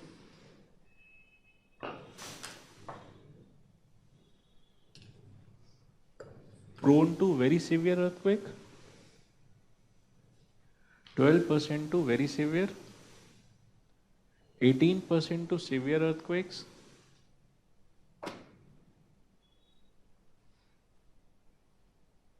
and 25% to damageable earthquakes.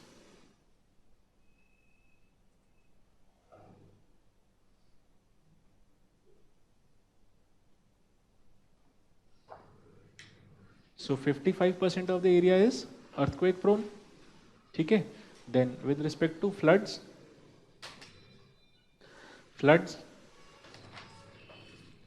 nearly 30 million people are affected annually.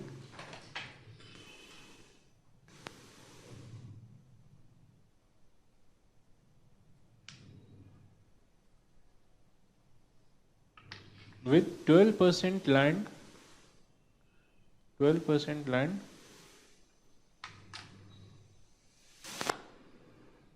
prone to floods, 12% prone to flood, 12% land prone to flood,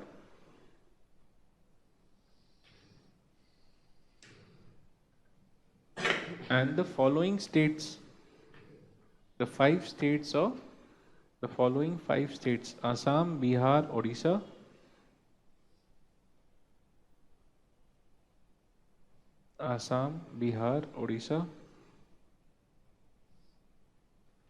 UP and WB.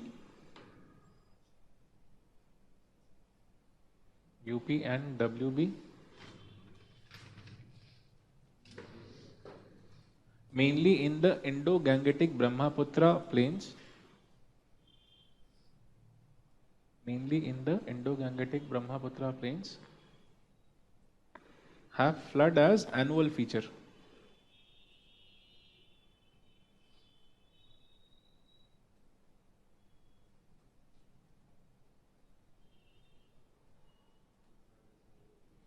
Okay, then recently, due to climate change,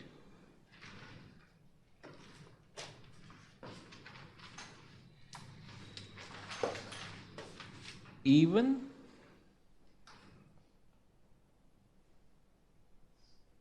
regions in Rajasthan and other non-flood prone areas, even regions in Rajasthan and other non-flood prone areas are facing this challenge.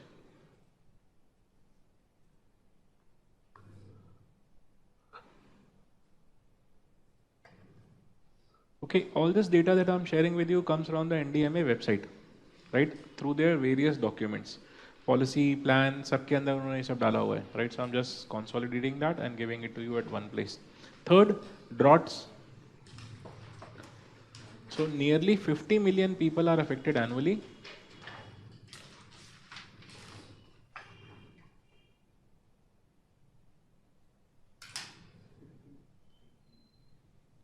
Five zero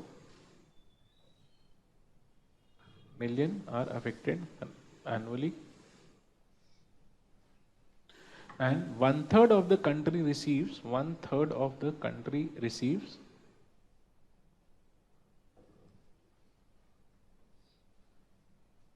low rainfall.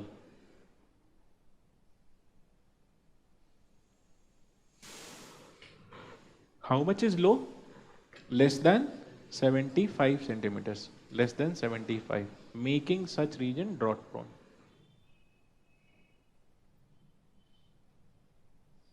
Then cyclones.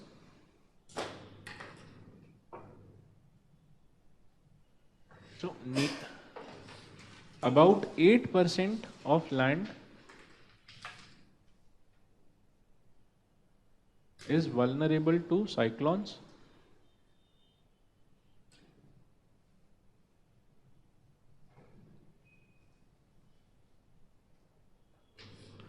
Right?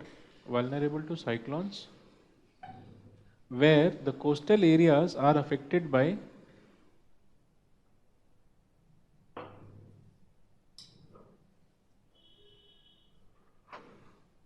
two to three tropical cyclones every year.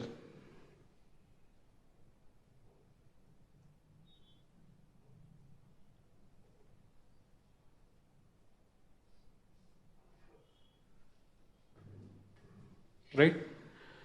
And the eastern coast is more affected.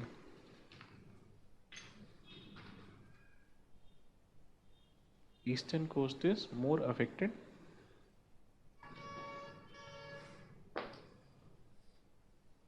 Also from storm surges. Storm surges.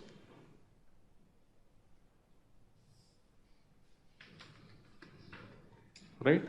Which is accentuated or made worse. Accentuated or made worse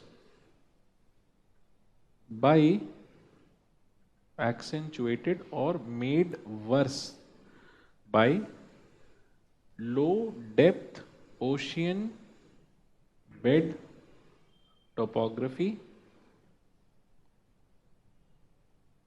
low depth ocean bed topography and coastal configuration.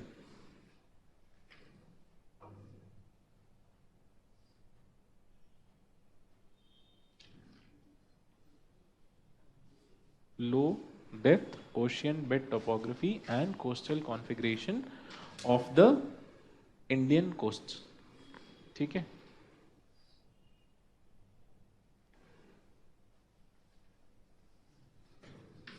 Then landslides, They occur in the Himalayas, northeast,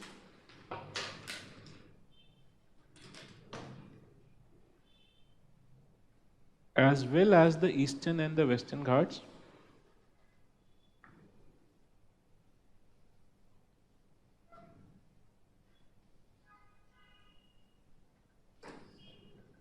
Mainly due to earthquake prone regions, eastern and the western Ghat, mainly due to earthquake prone regions, heavy rainfall during monsoon,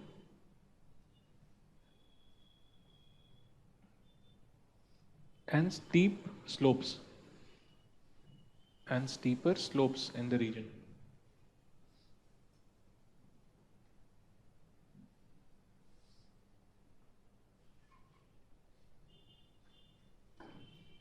Right? In addition to this, even cold waves and heat waves,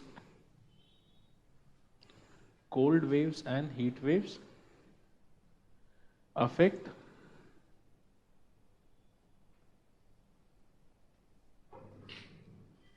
major part of the country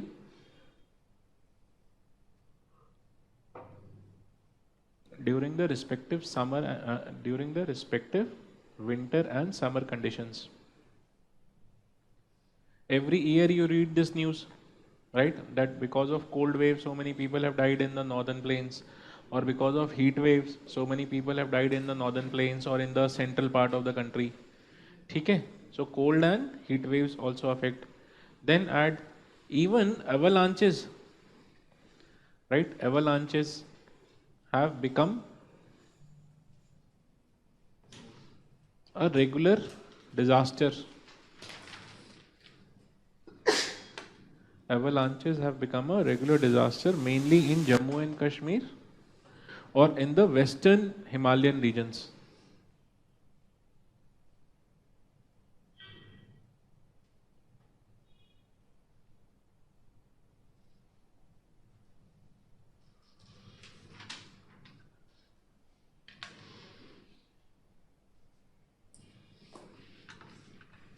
Okay, so this is our disaster proneness of the country. To what level? Yes, dear.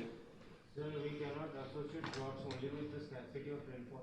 There are many other factors. It has, but drought is, as per NDMA, it is considered as one of the disasters.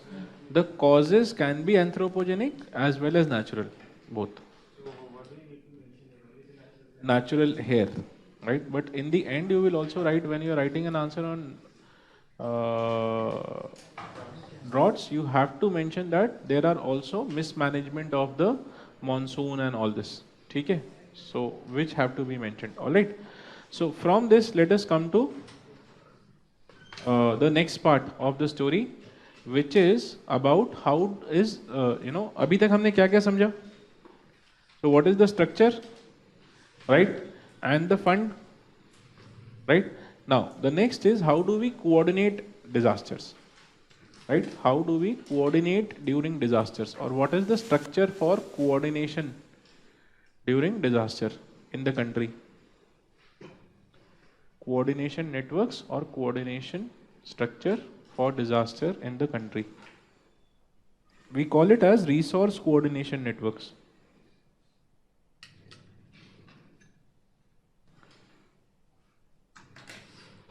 Right? What does this mean? By the way, why is coordination required during disaster? Huh? Because you always have limited availability of various things which you require during disaster, right? And if you do not coordinate properly, you might have overlapping or wastage, right? Or non-availability, right? So there is a need for coordination. So what are the coordination networks that we have? Let us see, right? One by one, we go on writing about them. The first is IDRN. IDRN, which is India Disaster Resource Network. IDRN or the India Disaster resource network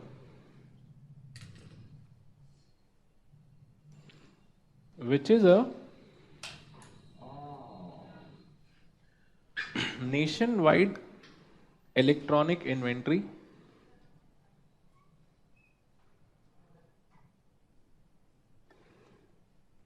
nationwide electronic inventory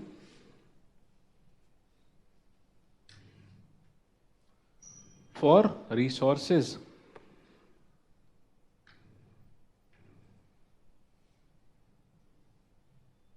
such as equipment and human resource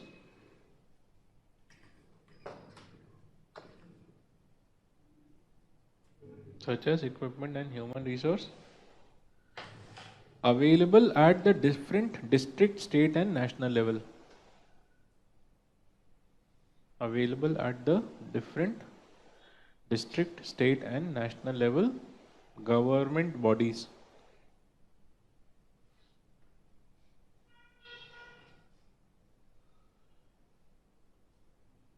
ठीक है, so what does this give you? Available at the district, state and national level government bodies. क्या मिलेगा इसमें? For example, if you require some machine, some equipment, some tools, some people, so where will the government search?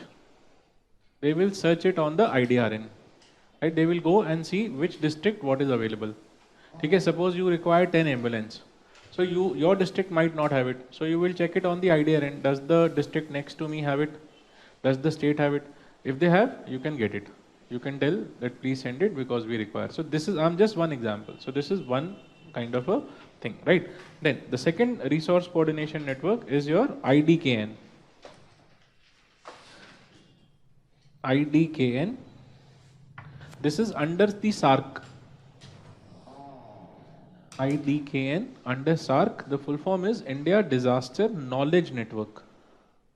India Disaster Knowledge Network. Providing various resources and services. Various resources and services such as knowledge collaborations,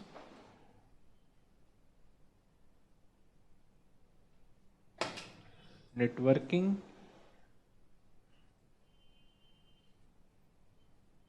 maps,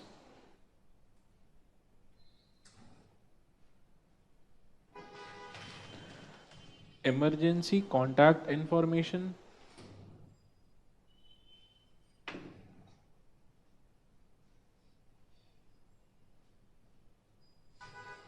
and other valuable information for disasters.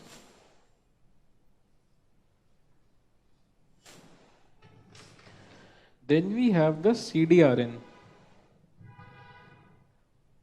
CDRN. Corporate Disaster Resource Network. Corporate Disaster Resource Network. What will this do? क्या लगता है क्या करना चाहिए? अच्छा चलो, let us think. Let us say a disaster takes place in any part of the country, okay? But it's a big disaster, national level. So what will the corporates do in such disaster? They will try to take some responsibility. They will say, okay, we will provide this. For example, the Tatas or the Infosys or any company for that matter might say that we would like to donate or do something. Okay, but let us say that a disaster comes in Jammu and Kashmir. Okay, assume an earthquake comes. Okay, and everyone in all the CEOs sitting in their rooms, respective rooms, might think, यार बहुत ठंड पड़ रही है. Let us sell kambal, blankets, and let us say there are 1 lakh people, right? And 200 companies decide to send 20,000 or 30,000 blankets each. तो कितने blanket हो जाएंगे? समझ में आया? आपने भर दिया ब्लैंकेट से, राइट? बाकी चीजें भूल गए, right? So you require a network where the administration can put that we will be requiring this, right? Not available with us. What can the corporates do? They can go and pick, okay, we will give this, we will give this, and this way all the requirements could be taken care of. Yes or no?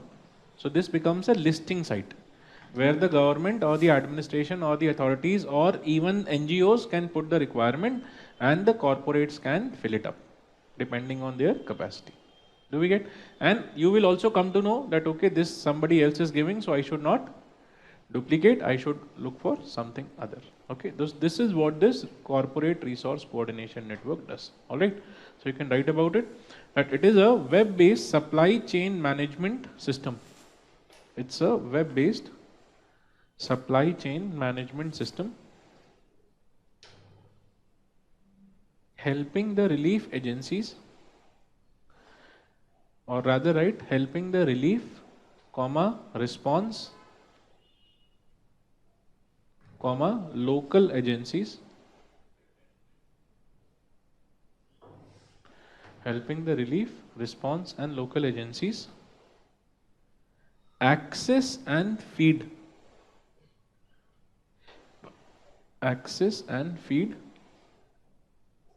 in real time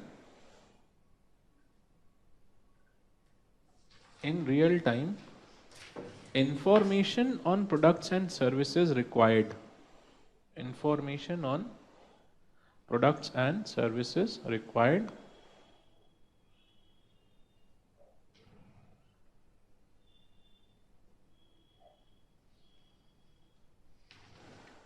during the relief activities, during rescue and relief activities.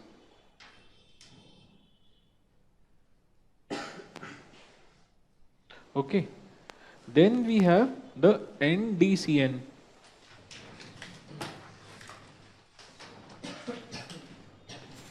National Disaster Communication Network. National Disaster Communication Network.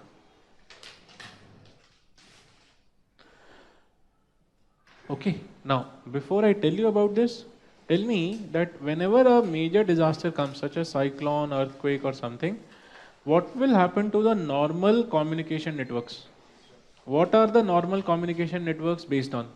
For example, mobile or wired. What are they based on? They are based on pillars, right? Or they are based on the wired networks.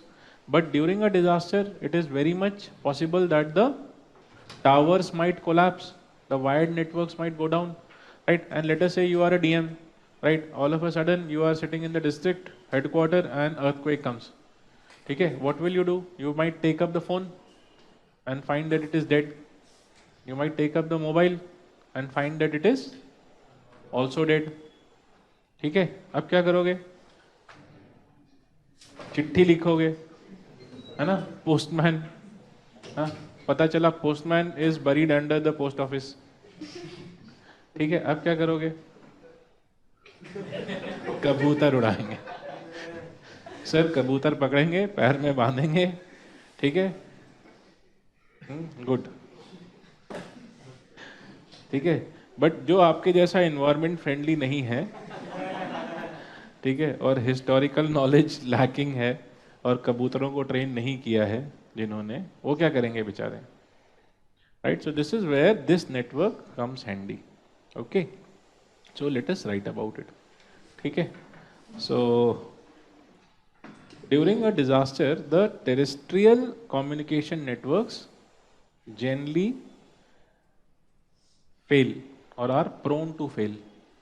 The terrestrial communication networks are prone to fail,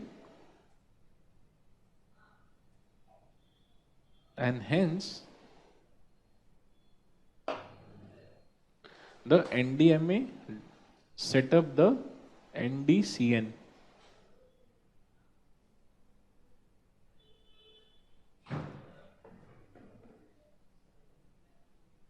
as a network of networks.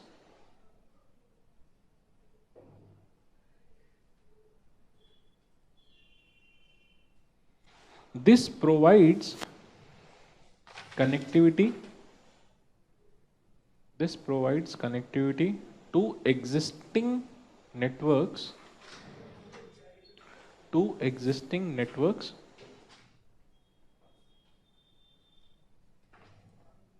NICnet,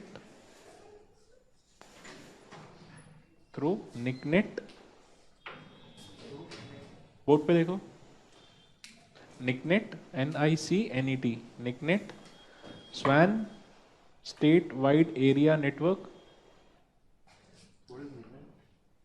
NICnet, the full form you need to pick up, National Information something Network, okay, and National Information and Communication Network, something like this it is, okay, and SWAN is State Wide Area Network, then Polnet,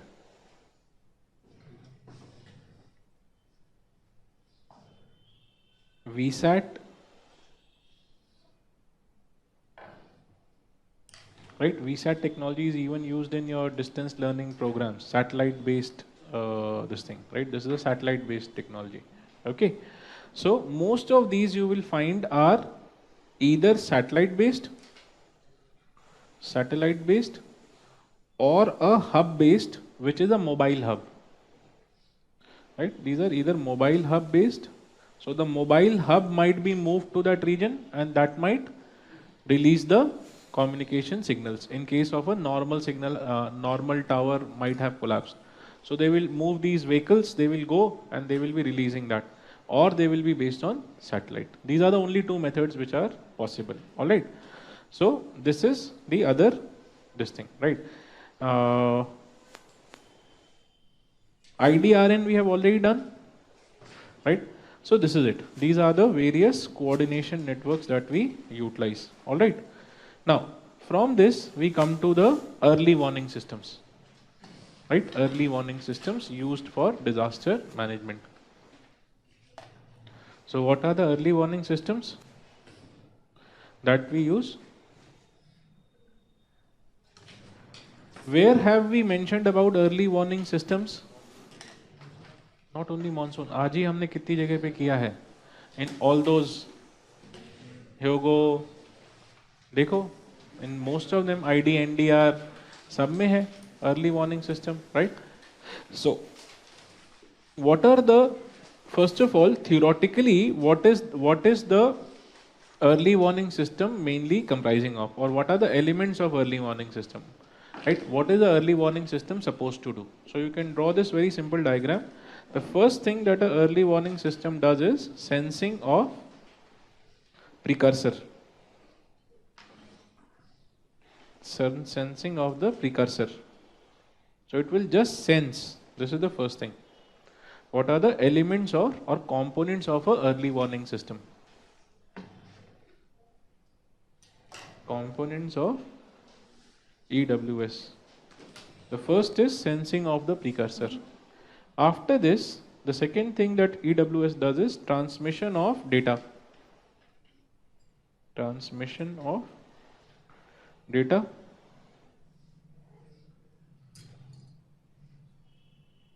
The third is processing the data.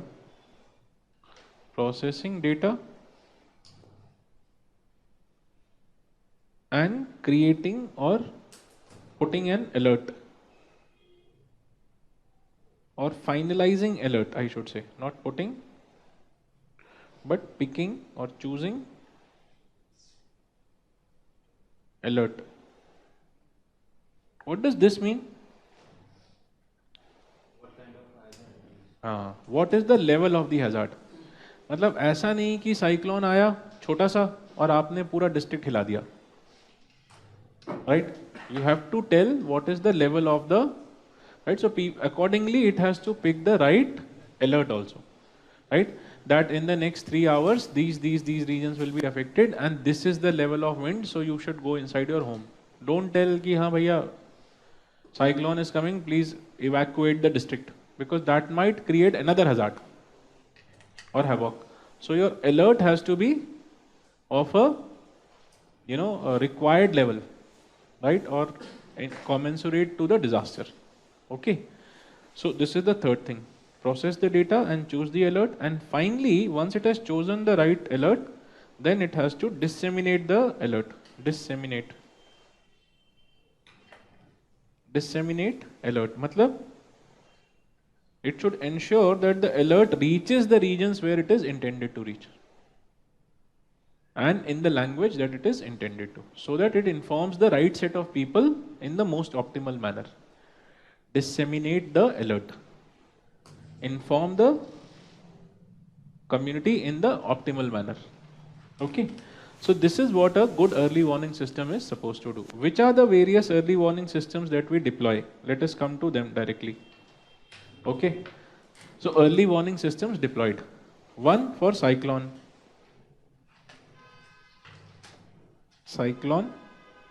Which are the early warning systems? One is the radio sonde stations. Radio sonde stations. Right, we use the word radio sonde stations, SONDE, right, which release weather balloons.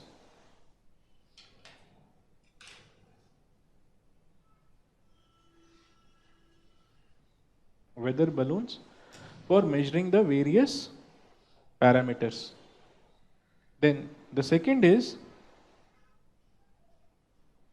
the radars, such as S-band radar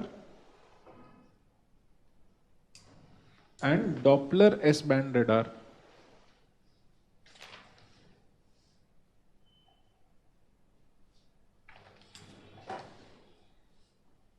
Okay. Then we have satellite based cyclone warning dissemination system. Satellite based cyclone warning dissemination system.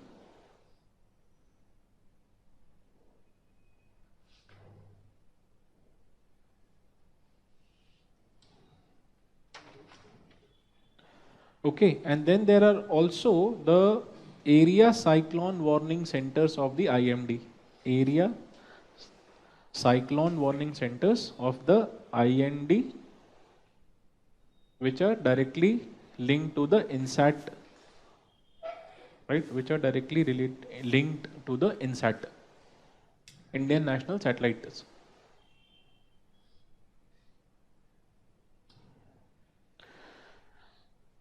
Right? Then floods, with respect to flood, we mostly have flood forecasting centers. There are no machines which help you with this, right? You see the water level and based on that we forecast. So with respect to flood, the Central Water Commission has many flood forecasting centers. Central Water Commission has many flood forecasting centers.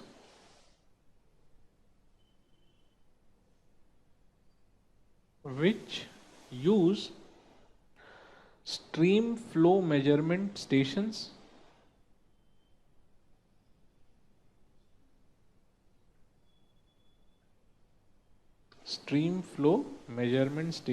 and rain gauges.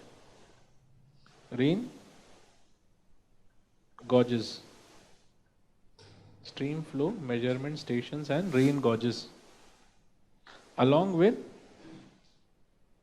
or connected by wireless networks.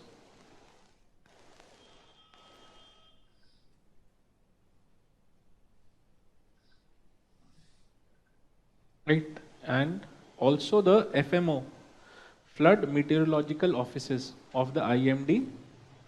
Flood meteorological offices of the IMD.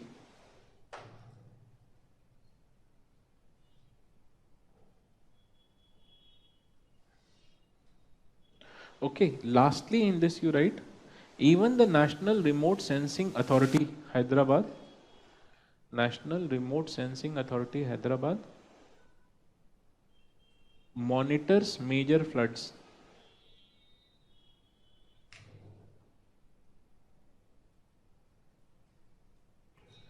Monitors major floods.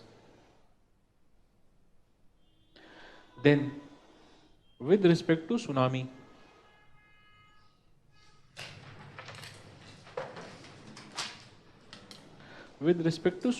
we have the shore-based tide gauges,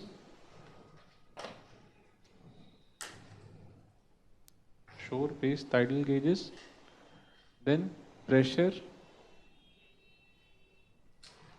sensors on ocean bottom,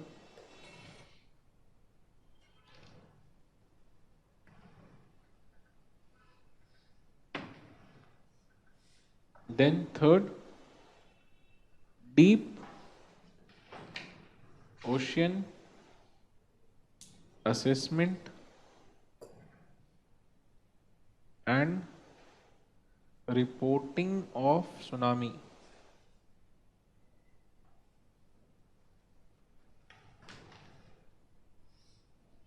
Right, it is also called as the DART, D-A-R-T.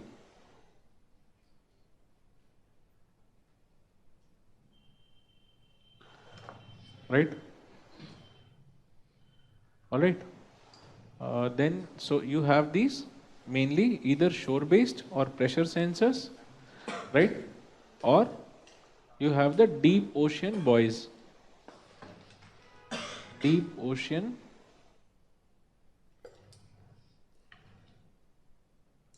buoys, which float. Buoy means buoyancy. This is based on buoyancy.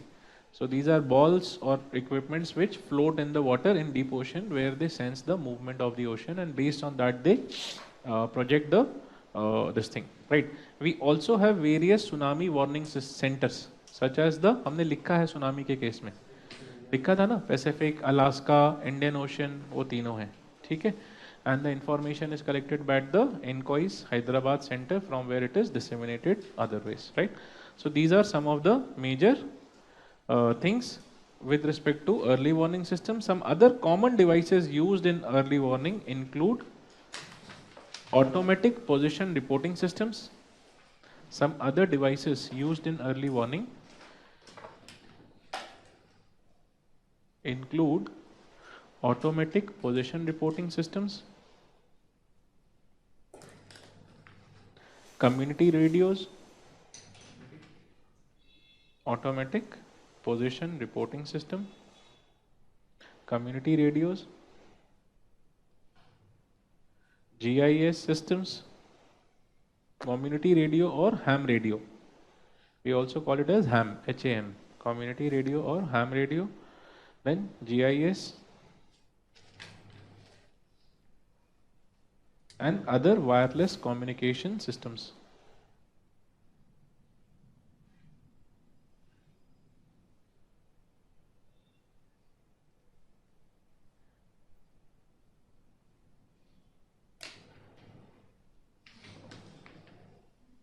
Okay, so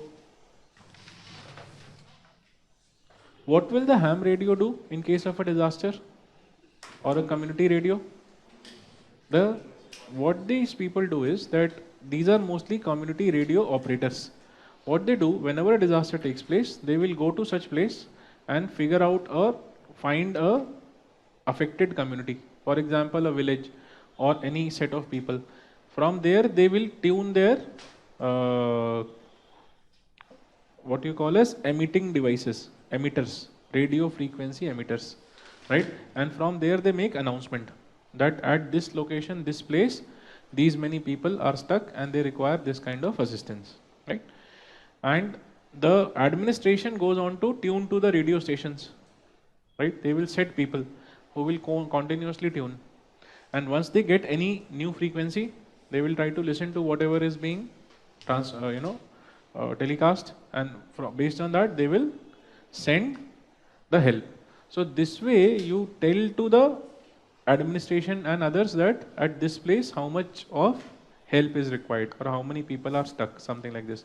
These practices have become very helpful. For example, during the tsunami of 2004, many community radio operators from across India went to Tamil Nadu, and they helped the local people as well as the administration, which was also recognized.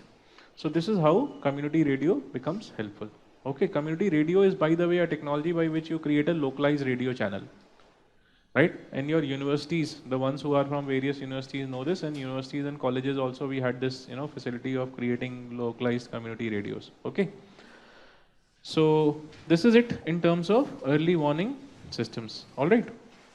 Now, from there, let us come to the last part of the story, right?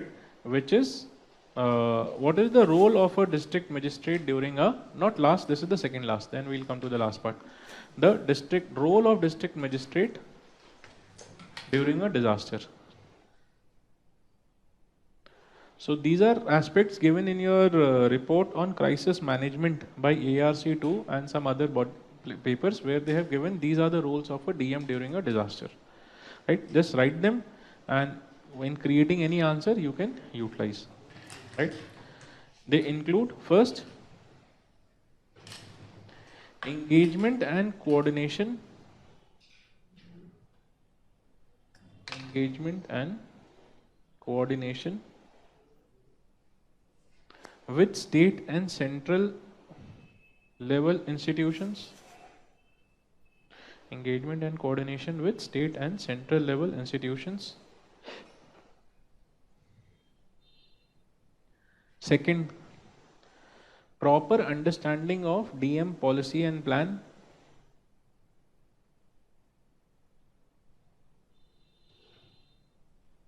Third, proper understanding of standard operational procedures.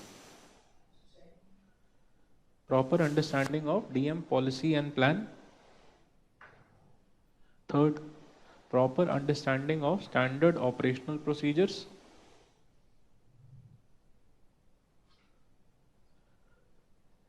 Also called as SOPs.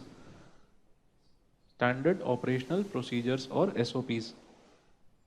What does this mean? What are you supposed to do in case of a disaster? This is standard operational procedure. So you should already know in advance. उस समय ऐसा नहीं है कि आप, once a disaster come, then you ask your office assistant, please go and get the plan and policy and the SOP. उतना पढ़ने का टाइम ही नहीं होगा.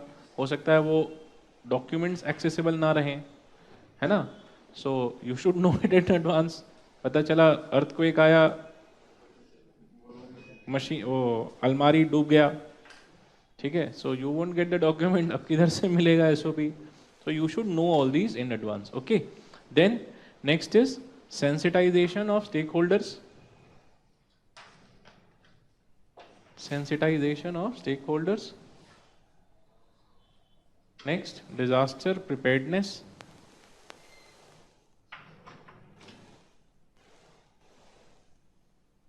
Disaster preparedness in terms of the following. 1. Creating rescue shelters.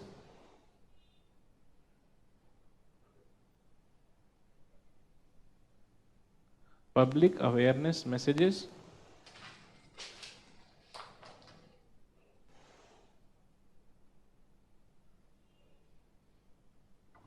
Community mobilization and engagement.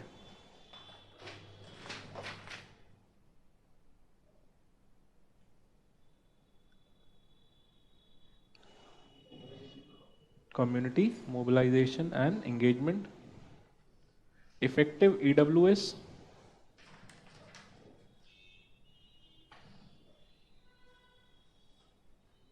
Effective and redundant communication systems. Effective and redundant. Redundant matlab, for everything you should have two options, right? You shouldn't depend only on one.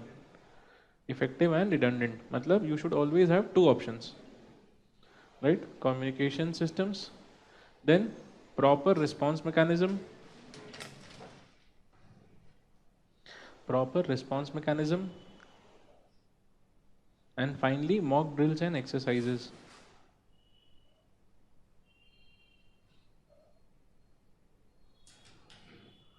Mock drills and exercises. Okay, so these are the things. Now, which are the policies, plans which you have to know? By the way, what is the difference between policy, plan, and guidelines? Policy is a big, broader document than the Hmm. plan. Okay. Plan is a specific document to achieve a specific goal. Then guidelines are, you can say, the basically the rules, the set of rules that they have to follow while achieving that plan and goal. Very good. Right. So policy is what you want to do, right, or what you aspire to achieve. Plan is how do you intend to get it, right? And guideline is how do you do it.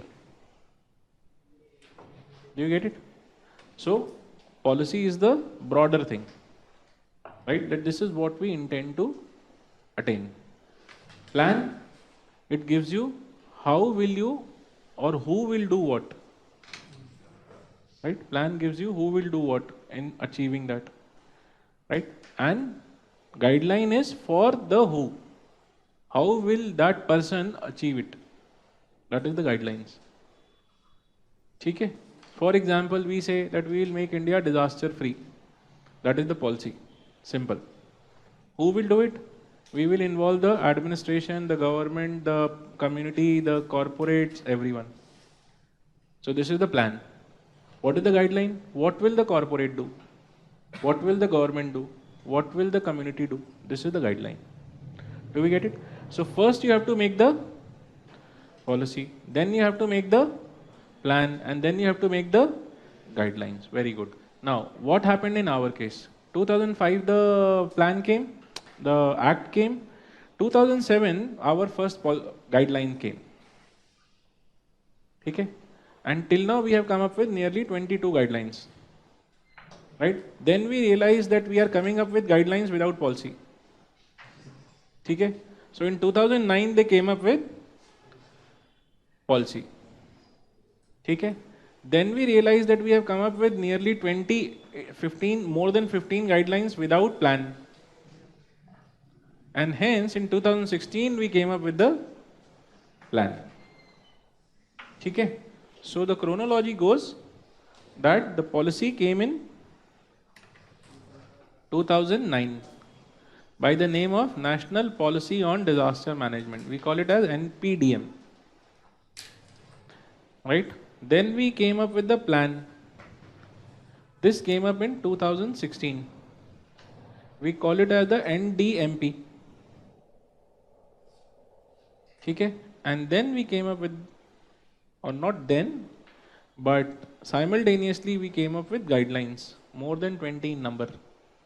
22 or so guidelines, right, which are there, right?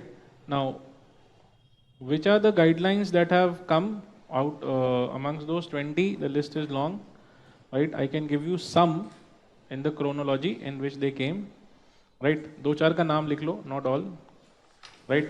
And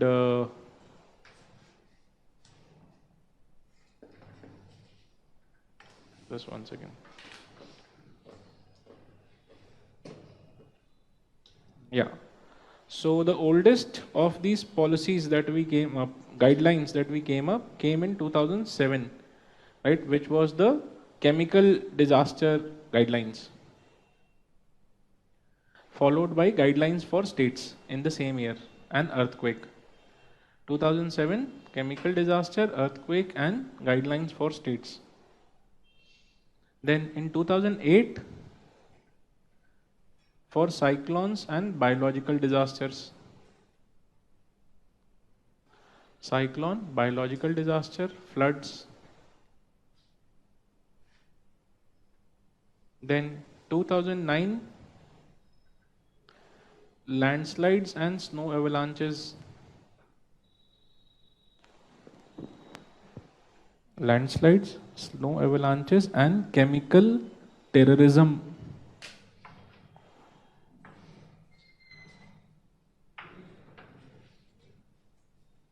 (2010) drought. This they have asked. ठीक है? The question, I think 2014 का question was on drought. I showed you yesterday, right? So 2010 drought. All right. Then 2014 we came for seismo retrofitting. Seismo retrofitting 2010 में दो और थे, tsunami and urban flooding. 2010 tsunami and urban flooding also. 2014 seismic retrofitting and 2016 heat waves.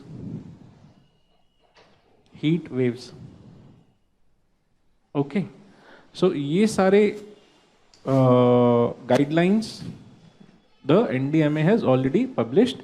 Out of all these, UPSC has asked you on urban floods, droughts, earthquakes. You highlight the ones where they have asked you questions. Drought, we have seen those questions yesterday. कल देखा था ना?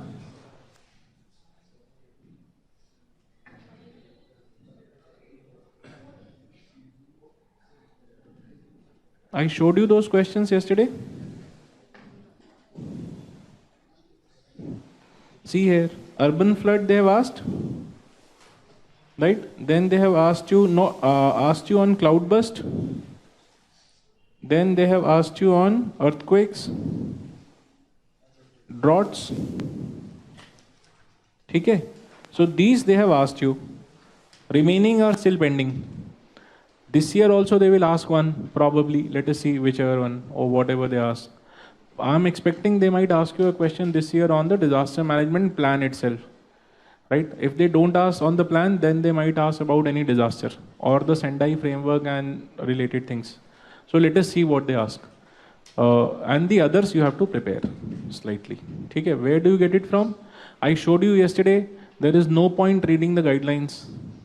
Right? Because reading the guideline also doesn't take you anywhere. What you have to know, what is your preparedness and other aspects, and slightly focus on that disaster. If you know the disaster and you know the preparedness and vulnerability and other things, you should be able to broadly answer. Is that all right?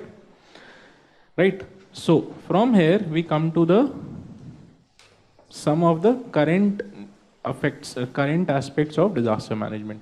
Okay, current in the sense of some committees which were formed and what did they suggest. Okay, observations and suggestions of some recent committees.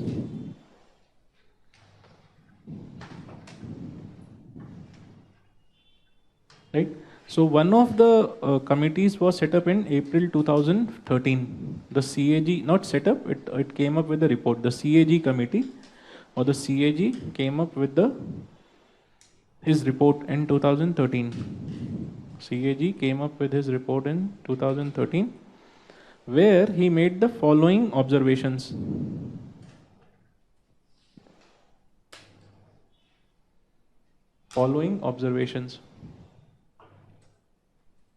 One,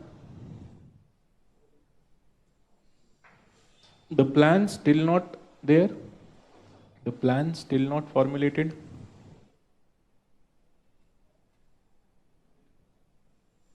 Guidelines not binding. Guidelines not binding.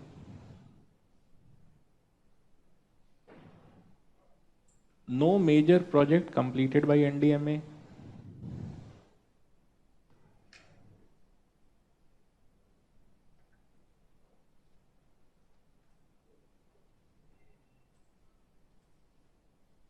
NDMF still not created.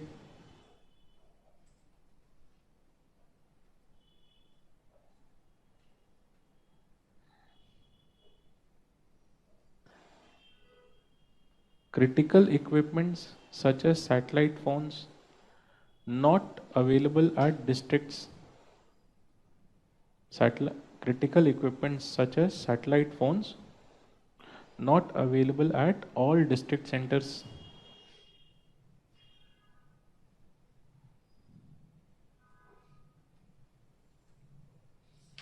Shortage of trained manpower. Shortage of trained manpower. infrastructure and equipment.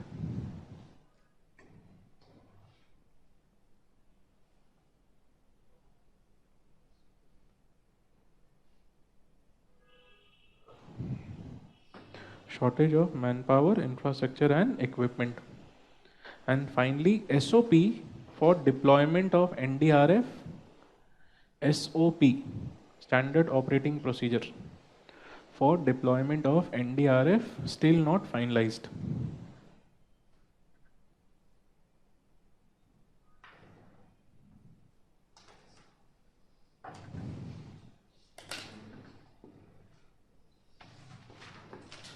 Right, so what did it suggest?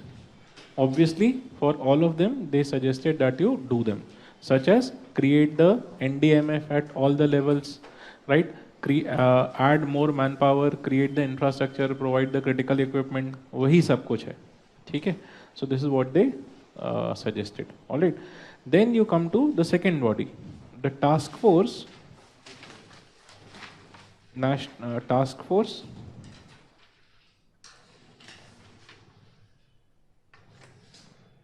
under, or we call it as the PK Mishra task force. PK Mishra, P for PK Mishra task force.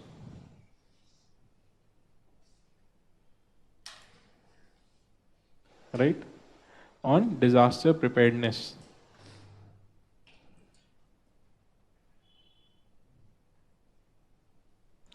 So what did he observe? He observed that NDMA failing to achieve its objectives. NDMA failing to achieve its objectives and needs to be redesigned. ये इसका suggestion था, that also we are writing here itself, and needs to be redesigned. Second, need for more financial allocation. Need for allocation of more financial allocation to mitigation.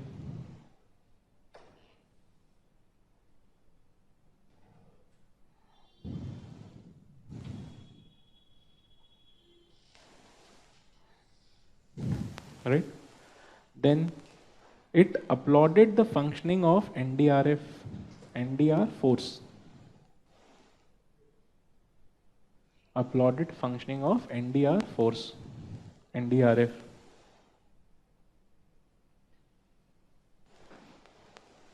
Criticized the NEC for not having met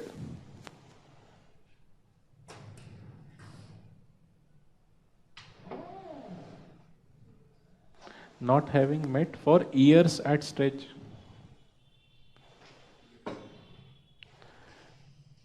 And recommended its complete dissolution. ठीक है? Not having met for years and recommended its complete dissolution. उन्होंने बोला ये बेकार body है, no need. ठीक है? So dissolve it. Next, criticized various ministries as well as NIDM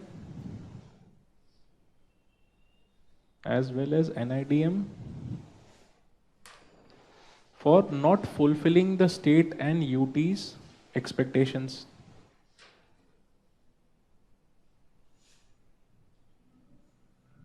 The ministries and the NIDM for not fulfilling the state and UT's expectation in terms of research and other help, training, research, etc. Also criticized the states for not having a functional SDRF, SDMA.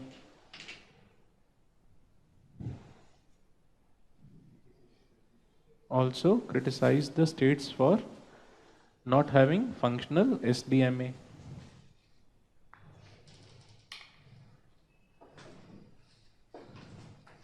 Right?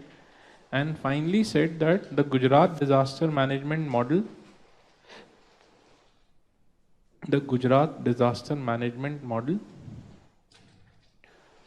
is superior than the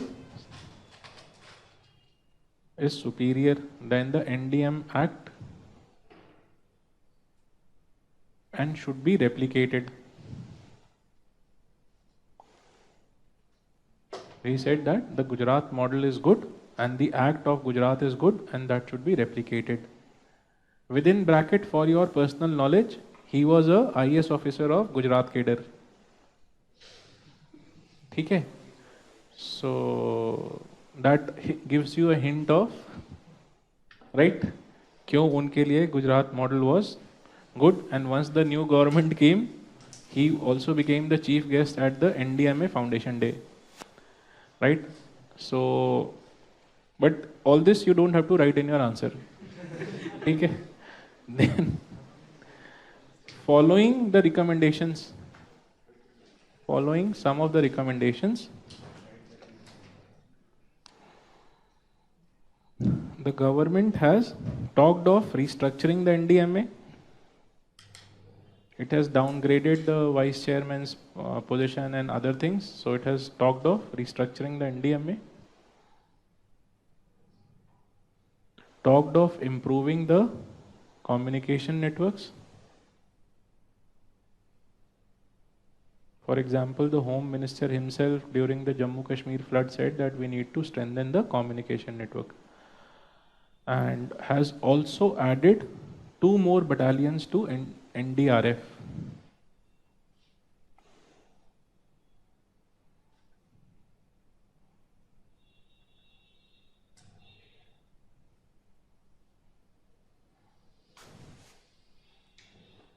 Right?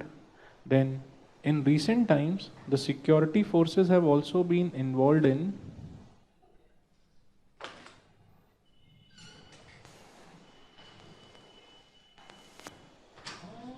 various exercises or mock drills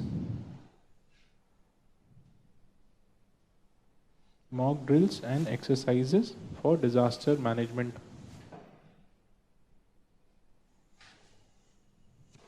Based on the NDMP 2016 guidelines.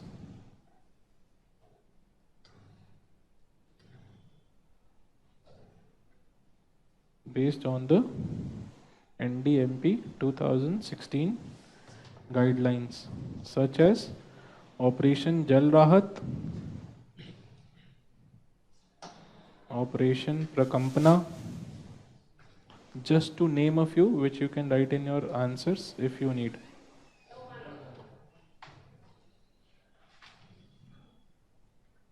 And Operation Sahayata.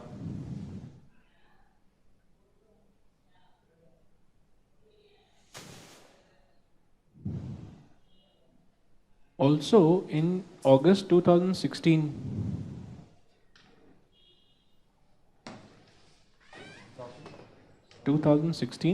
Sahayata.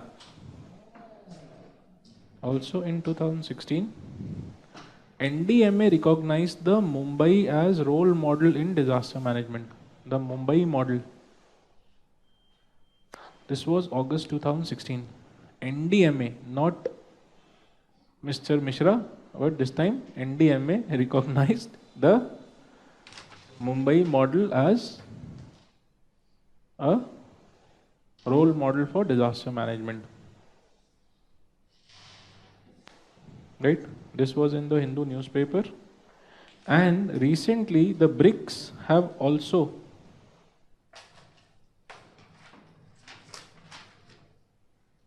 moved forward to BRICS. The BRICS nations have also moved forward to implement this was again in August 2016 only. It was a news in the paper that the BRICS nations have also moved forward to have a joint action plan. Joint action plan and a joint task force for DM.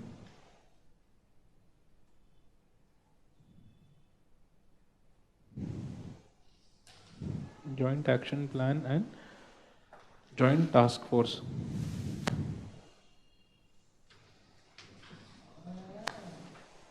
Then in January 2017,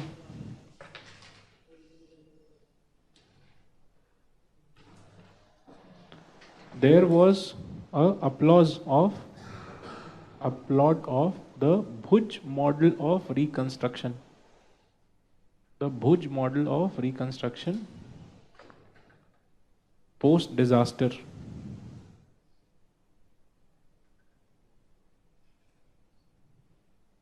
Following the build back better approach.